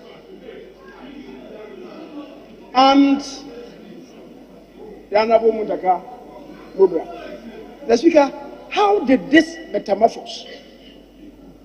Motion that you admitted, sponsored by the Honorable Muntaka. Today, we have a motion. I'm misleading the House. I have it here. What is what? Mr. Speaker, it is here. Let's look at Honorable Majority Leader. Honorable Majority Leader. Honorable Majority Leader. Minority Leader.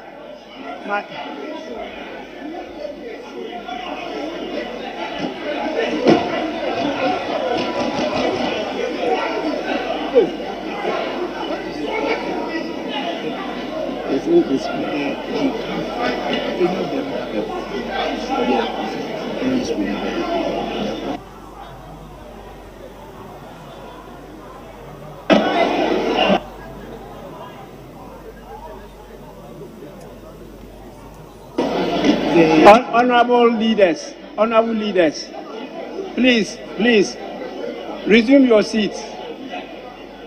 Honorable leaders, resume your seats. Honorable members, the motion that was filed completely complied with the law, and I admitted it. There is no question about that. So, Minority Leader, the motion has been moved, it has been seconded, it's now before the House. Mr. Speaker, I will move on. I've made a distinction, I'll move on. Mr. Speaker, withdraw it. I'm talking to facts here on the other paper. What should be withdrawn? What should be withdrawn? Mr. Speaker, Mr. Speaker, please. What Adring add, which I will add, is that all what the Majority Leader said with regard to the admissibility or propriety or otherwise of the motion that is being moved and debated should be expunged from the records. Mr. Speaker, I will not challenge it. I will not challenge it, I'll go on. Mr. Speaker, now the Constitution that he quoted, Article 82(4) that he quoted, provides, and that is where he predicated his. Mr. Speaker, it says, a minister of state in respect of whom a vote of censure is debated under clause 3 of this article is entitled during the debate to be heard in his defense. Mr. Speaker, hearing a person, if we submit to the Constitution, the right to be heard includes the right to be heard either by himself or by an elected council. You can shake your head. Mr. Speaker, Article 69, Clause 7 of the Constitution is explicit on this when it comes to deal with the precedents. Mr. Speaker, 69(7) provides that is in respect of a motion of censure or an impeachment motion on the President, that the President shall be entitled during the proceedings of the tribunal or of the medical board to be heard in his defense by himself or by a lawyer or other expert. Mr. Speaker, the right to be heard includes the right to be heard by counsel. I mean, this is fundamental. So if my colleague, the member for Boku Central, is saying that service, we are even talking about service. We are even talking about service, and he says that the Minister for Parliamentary Affairs should be giving notice to the Minister of Finance once a motion is moved. Mr. Speaker, this is a tragedy. If that is the understanding of a member of Parliament who has served here for more than 4 terms, to tell me that I have a responsibility to ferry motions to ministers, that is very unfortunate. Mr. Speaker, now, Article 12. Honorable Majority Leader, I wouldn't have stopped you because you are in full flight, but you mentioned his name. Yes. If you had stood up, I would have given you the opportunity. So let me hear him, and then I'll come back to you. Mr. Speaker, he mentions my name, and in addition, says that my understanding of the Constitution is tragic. It's what? My understanding of the Constitution is tragic. Oh, and that I suppose 4 terms member of this House has such an understanding of the Constitution. Mr. Speaker, I believe that it's a sin.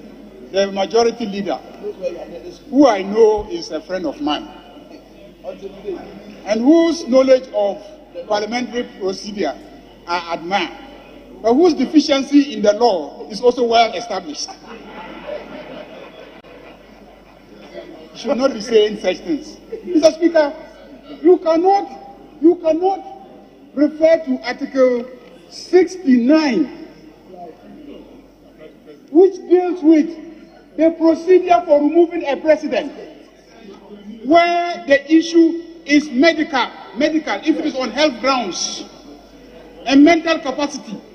And the Constitution requires that you set up a medical board, and then says that when the president is appearing before such a board, he is entitled to send either a lawyer, an expert, or any other person who can help him. You cannot try to extrapolate and say that Article 82, which is equally clear on a vote of censure, and you made it very clear that we should understand that a vote of censure is not the same as a vote of removal. It's just censure. And censure is to say that we don't like what you are doing and recommend that you should be removed. But we are not the ones to remove you. So, Mr. Speaker, Article 82 is very clear that he has a right to be heard, and to be heard in the debate, during the debate. You can't say that the right to be heard means that you should come along with the council. Assuming, Mr. Speaker, is not magnanimous enough to refer the matter to a committee and says that he should come and then defend himself here. Where is the lawyer going to get a platform to defend himself in this chamber? Where is that lawyer going to get a platform in this chamber to come and be heard defending a finance minister? He's not a president. He is not a president. The problem we have in this country is that some of you have transformed him into a president. That's why we are suffering the way we are suffering. Mr. Speaker, he should withdraw what he said. Honorable members, please, let's have a decorous debate. Let's be decent in the choice of words. Let's respect each other's views. But I think for the issue of counsel, look at Order 201. Order 201 guides us on the issue of counsel, not the Constitution. The Constitution deals with other areas, but Order 201, where you have committees inquiring into matters, even they can call the Attorney General to assist. The witness can come with a counsel. You want the person to be heard properly. And I think that it cannot be done here. All what you have stated here are all allegations. When you appear before the committee, you now produce evidence. And then the minister will now counter. The minority leader in moving the motion referred to some of the areas you can get the evidence. And therefore, he will bring that to the House, to the committee. He talked about peer report and all those things. What he has said, we can't take that as a gospel truth. Is that evidence that will come before the committee? The committee will go through it, and then in the report, they will refer to it, they will quote it, and then we have a better decision to debate. That is how I think this thing should be handled. Please, Majority Leader, yes, Speaker, thank you. Your colleague was not happy with some of the choice of your words when you said he was supposed to be a 4-term member of parliament. But is he or he's not? He's not supposed to be. Mr. Speaker, respectfully, we heard what he I will come to that. When he said that we have mutilated the understanding of the Constitution, it was from him. You said so, that yes. You have mutilated the understanding of the Constitution. Yes. So when I say that your own understanding and interpretation is tragic, you don't take that. Honorable Majority Leader, you don't take that. You are did saying not. That our deficiency in law. We know the lawyers of substance. Honorable Majority Leader, certainly it doesn't include you. You know the practice.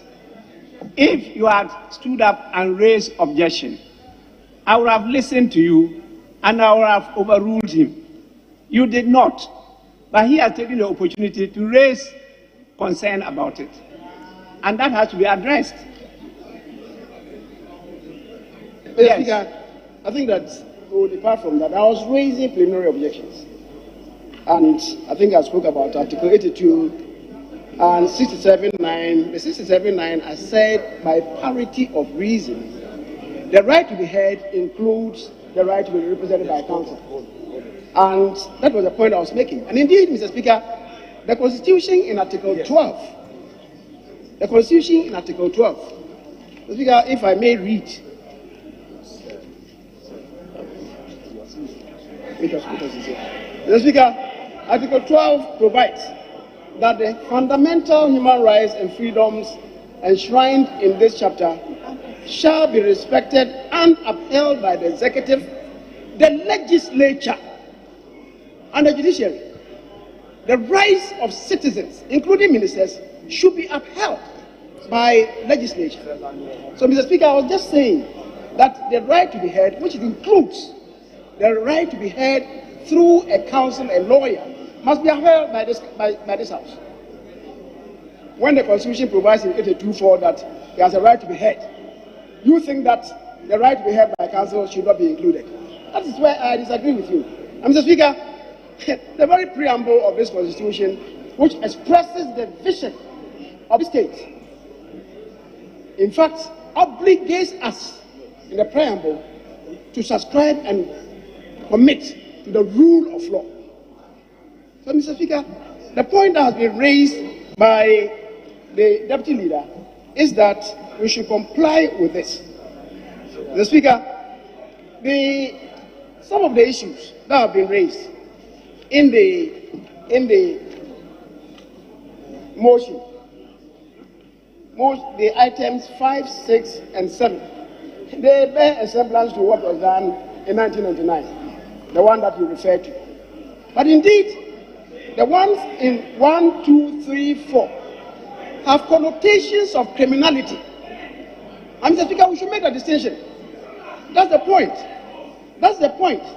That if it borders on criminality, the person that you are charging must be given ample space to be heard.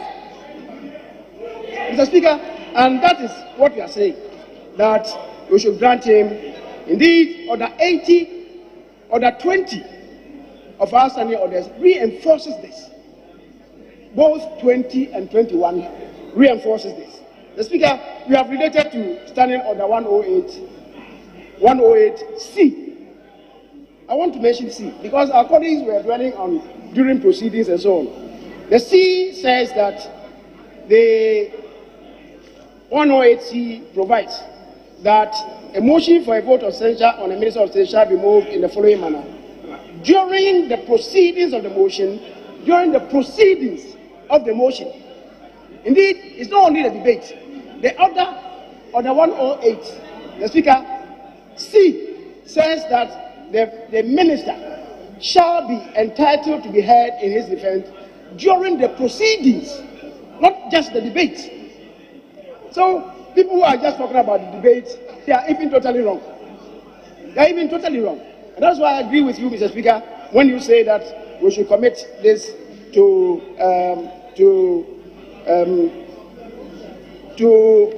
a committee. The Speaker, on the strength of that, I would want to agree with you and indeed move in accord with 106.1 that this matter that is before us be given to a committee, an ad hoc committee that will go and further inquire into this matter and then come to us with their findings. Mr. Speaker, in that regard, I would want to also urge the committee that may be given this responsibility to define for us the procedures to guide the conduct of business. Because, Mr. Speaker, we are today relating to one minister. who knows whether tomorrow it may come to a president or vice president. It should not be left to mere episodic reactions. We should have a proper structure that then would relate to this matter that is before us. And Mr. Speaker, accordingly, as I said, I move so that this matter is referred to a committee to be constituted by this House to deal with the matter. I thank you very much for the space granted.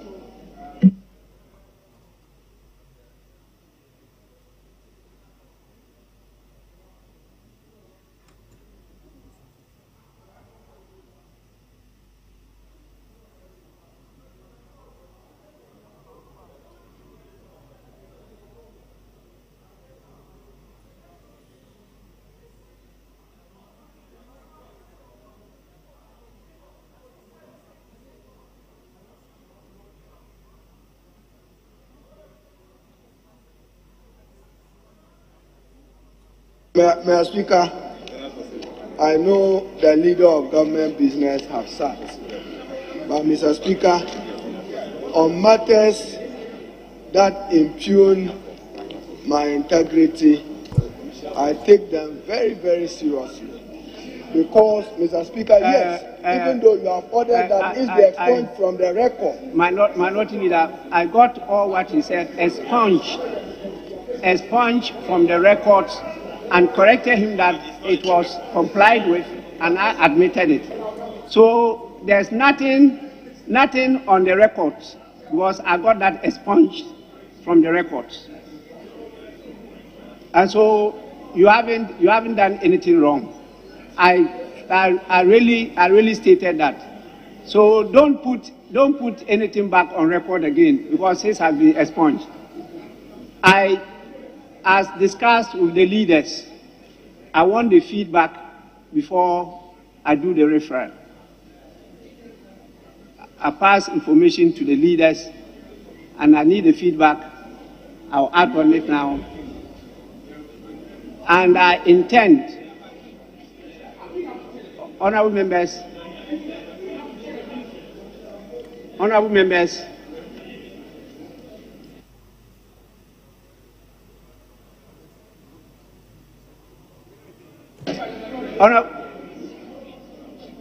why are you on your feet? Yes.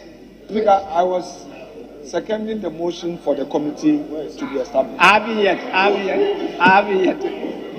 haven't yet proposed the committee. Yes. Thank you. Let us speak. Ahmed, I haven't heard you.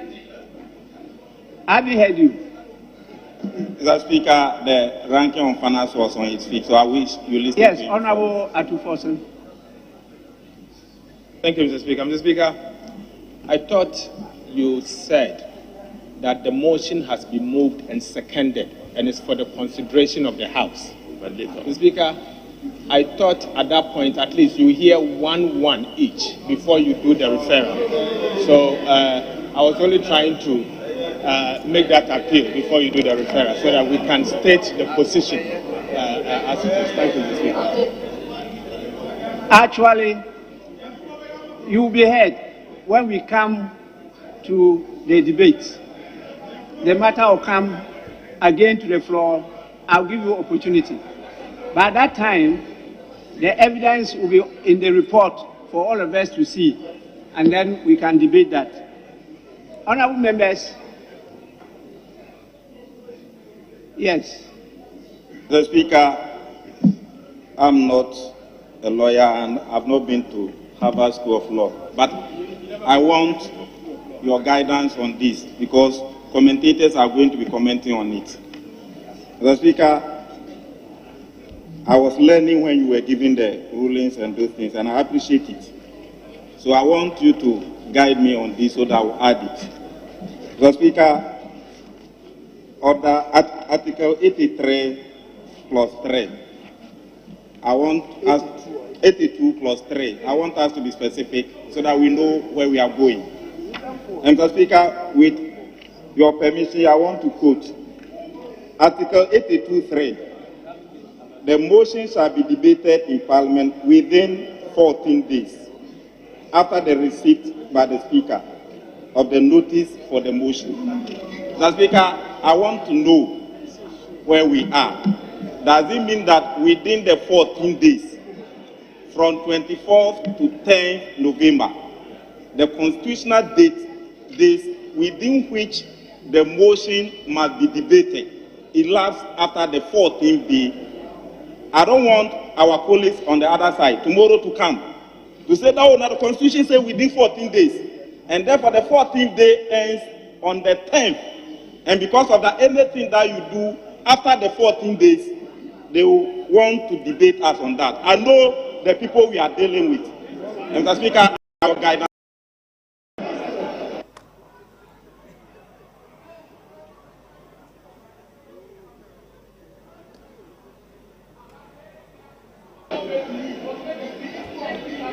Honorable member,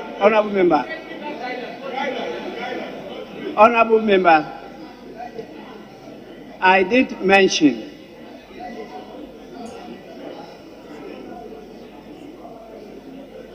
my authority does not extend to the interpretation of the Constitution and the enforcement of the Constitution. I can only apply my understanding of the Constitution, but I cannot interpret it like in a debate of this nature. My understanding of debated within 14 days means the debate must commence within the 14 days. It doesn't mean that the debate must be concluded within the 14 days. And so we are right to have commenced the debate within the 14 days. But you know the process, and we are dealing with justice. We are not, honorable members, the debate is not ad hominem. We are not debating the person, Honorable Ken OFORI-ATTA. No. It's the position, the functions, the duties that we are looking at, not the person. It could have been any person. And that is why in 1999, the person that occupied that position was the one that was called upon, Honorable Point Pepra. So please, it's not the person that we are debating. No, the motion is very clear. After consulting leadership, I'm going to inform you the composition of the committee. The committee will be an ad hoc committee specifically for this motion. And the committee is to present the report within 7 days. Within 7 days. The committee, in consultation with leadership, will be chaired by 2 co-chairmen. The co-chairmen are Honorable Dominic Ayine and Honorable K.T. Hammond. The other members are Honorable Samuel Ablakwa, Honorable Dr. Zaneto Ajiman Rollins, and Honorable Bernard Ahiafo. On the majority side, the other members are Honorable Yao Buama, Honorable Emmanuel Anyimedu, and Honorable Ajapa Mesa. So we have 8-member committee, and the clerk to the committee the clerk to the committee is in the person of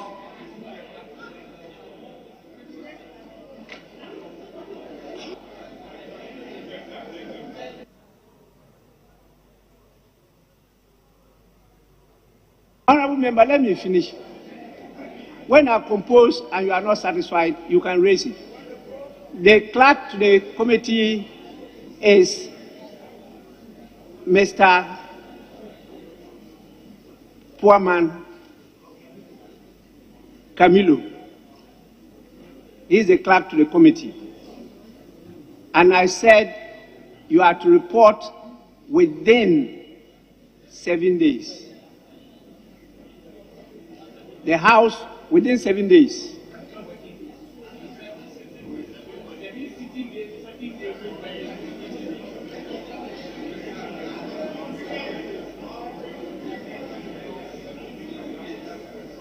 Now, I thought you were quoting the Constitution to me. When he said within 7 days, within 14 days, did he say working days? Did he say sitting days? So why are you trying to force me to add sitting or working? But it is known when you say 7 days, it means 7 working days. Within 7 working days. The proposal is in consultation with leadership. I hope and I pray that this will be accepted by the House. You are a member? You are not, so I'll listen to you. Thank you very much, Right Honourable Speaker. Right Honourable Speaker, I want to make a plea that the sittings of the committee be telecast live, given the nature of the matter, and that it be made public, just like the Sputnik V hearings were, in the spirit of transparency and accountability and social justice and equity. I so submit, Mr. Speaker.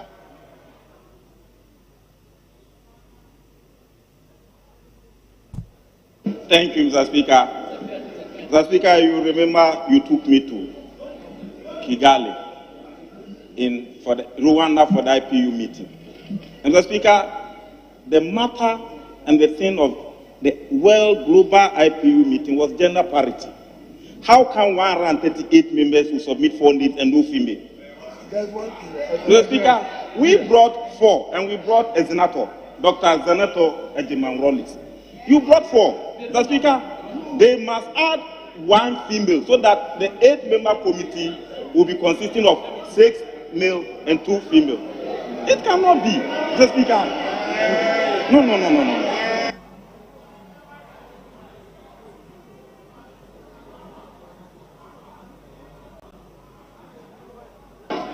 Yes, honourable member.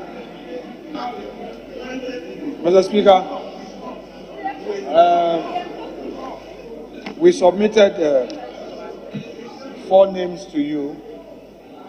Mr. Speaker,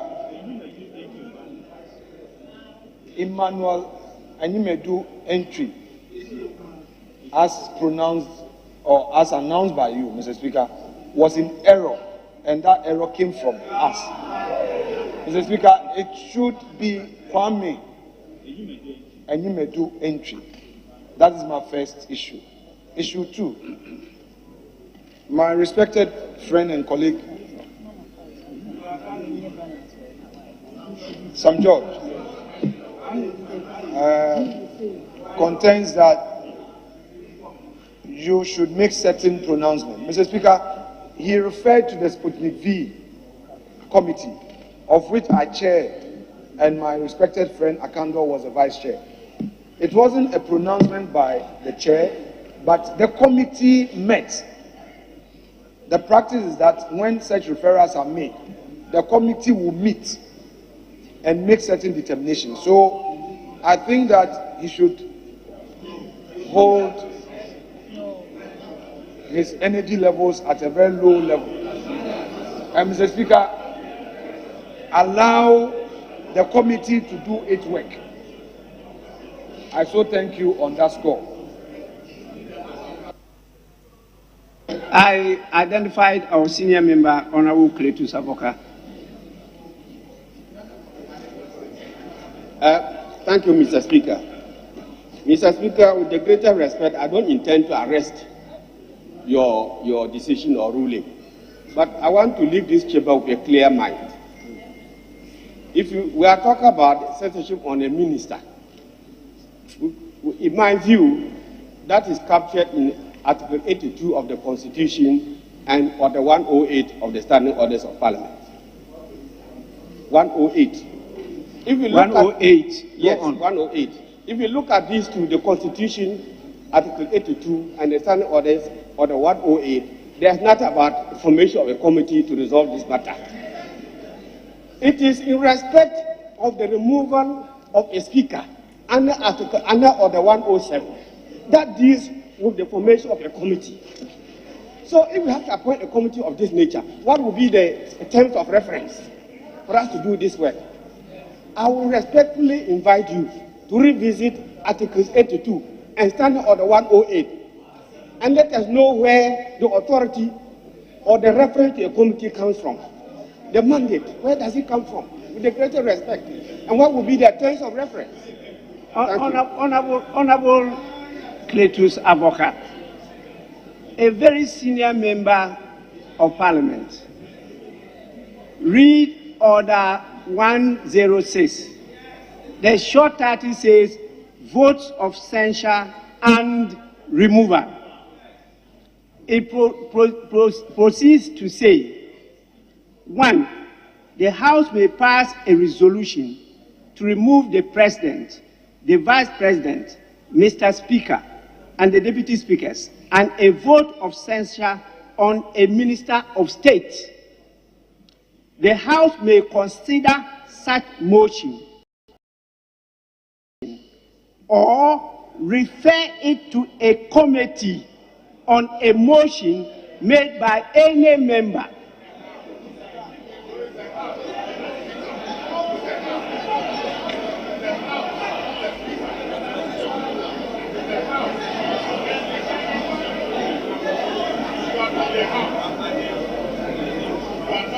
Honorable member, I've heard you, I've seen you, I know you.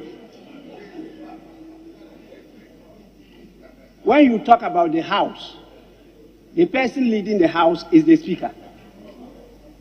The House itself cannot refer a thing to a committee. It's not done anywhere in the world. It's the Speaker who refers matters to committees. And they used to call the committees the Speaker's Committee. Why? Because the Committee of Selection is chaired by the Speaker. And it is the Speaker that, through the leadership, will compose the committees and bring it to the House for approval. Please, you need to learn and learn fast.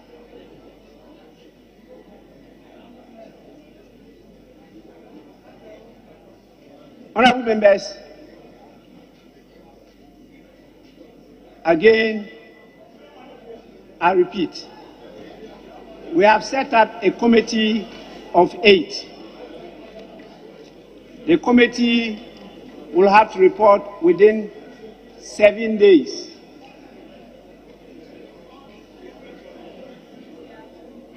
My colleague, Honorable Cletus Avoka, was talking about terms of the committee. Clearly, he himself referred to the Constitution and the standing orders. When you set up committees of Parliament and you are referring things to them, what are the terms of the committees? It's the Constitution and the standing orders. So what terms are you talking about? I don't want to debate you on this issue, but I think you are completely out of order. Honorable members, I so direct, and I expect that within 7 days we get a report from the committee then the House will be properly positioned to conclude the debate on the matter. Then, please, leadership, get your team ready for the final debate. With this, I want to thank all of you for supporting the House to do what I believe is the right thing. This will guide us in the new standing orders to detail out the procedure. And so please, Standing Orders Committee, kindly take note. With this, I'm grateful to all of you.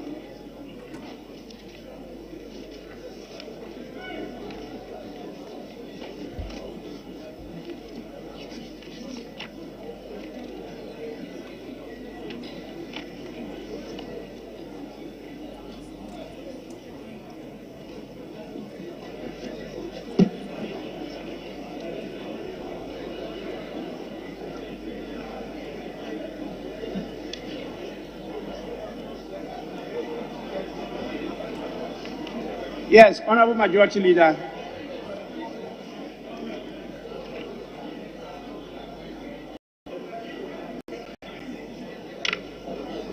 Speaker, I believe we've exhausted the business for the day, so we can take an adjournment. At this stage, we do not need to move a motion for adjournment.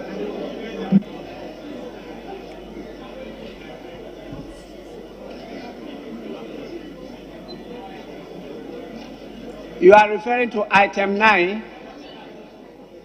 Item 9.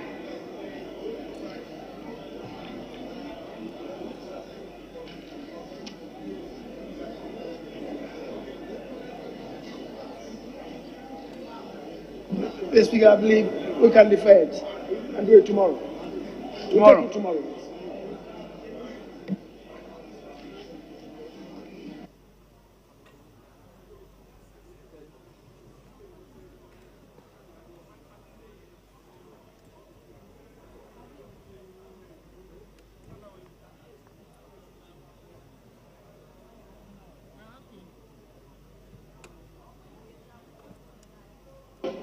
Honorable Majority Leader, you have moved for the adjournment. No, Mr. Speaker, I reminded that it's long past 2 o'clock, so we don't require a formal motion for adjournment. So you can adjourn the House. Honorable members. Yes, Minority Leader. Mr. Speaker, so we are in your hands. It's just to urge my colleagues to stay in the chamber, members of at my back, the minority. Thank you.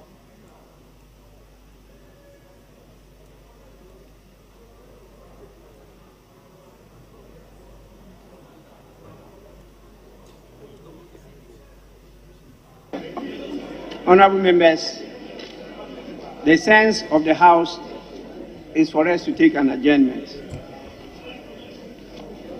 Looking at the time, I proceed to adjourn to tomorrow at 10 in the forenoon.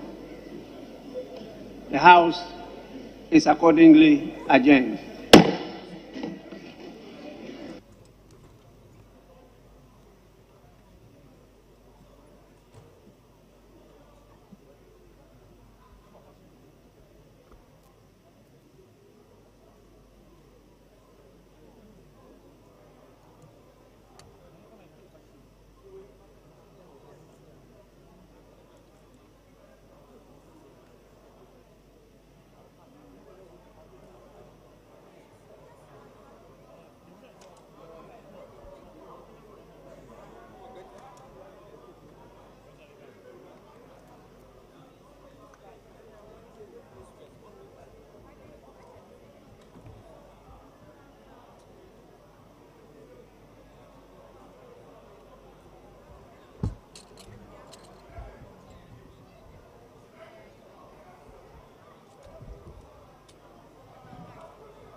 Let's go back.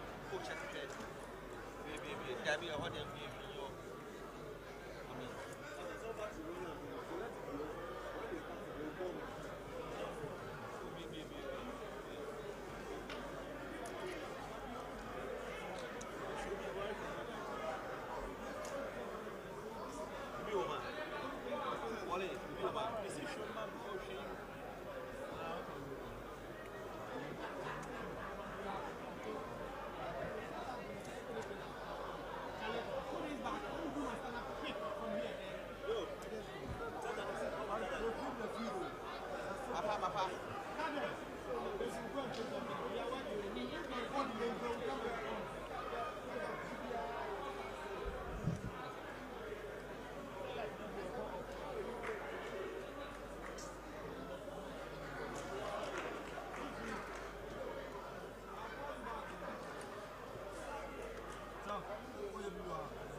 So,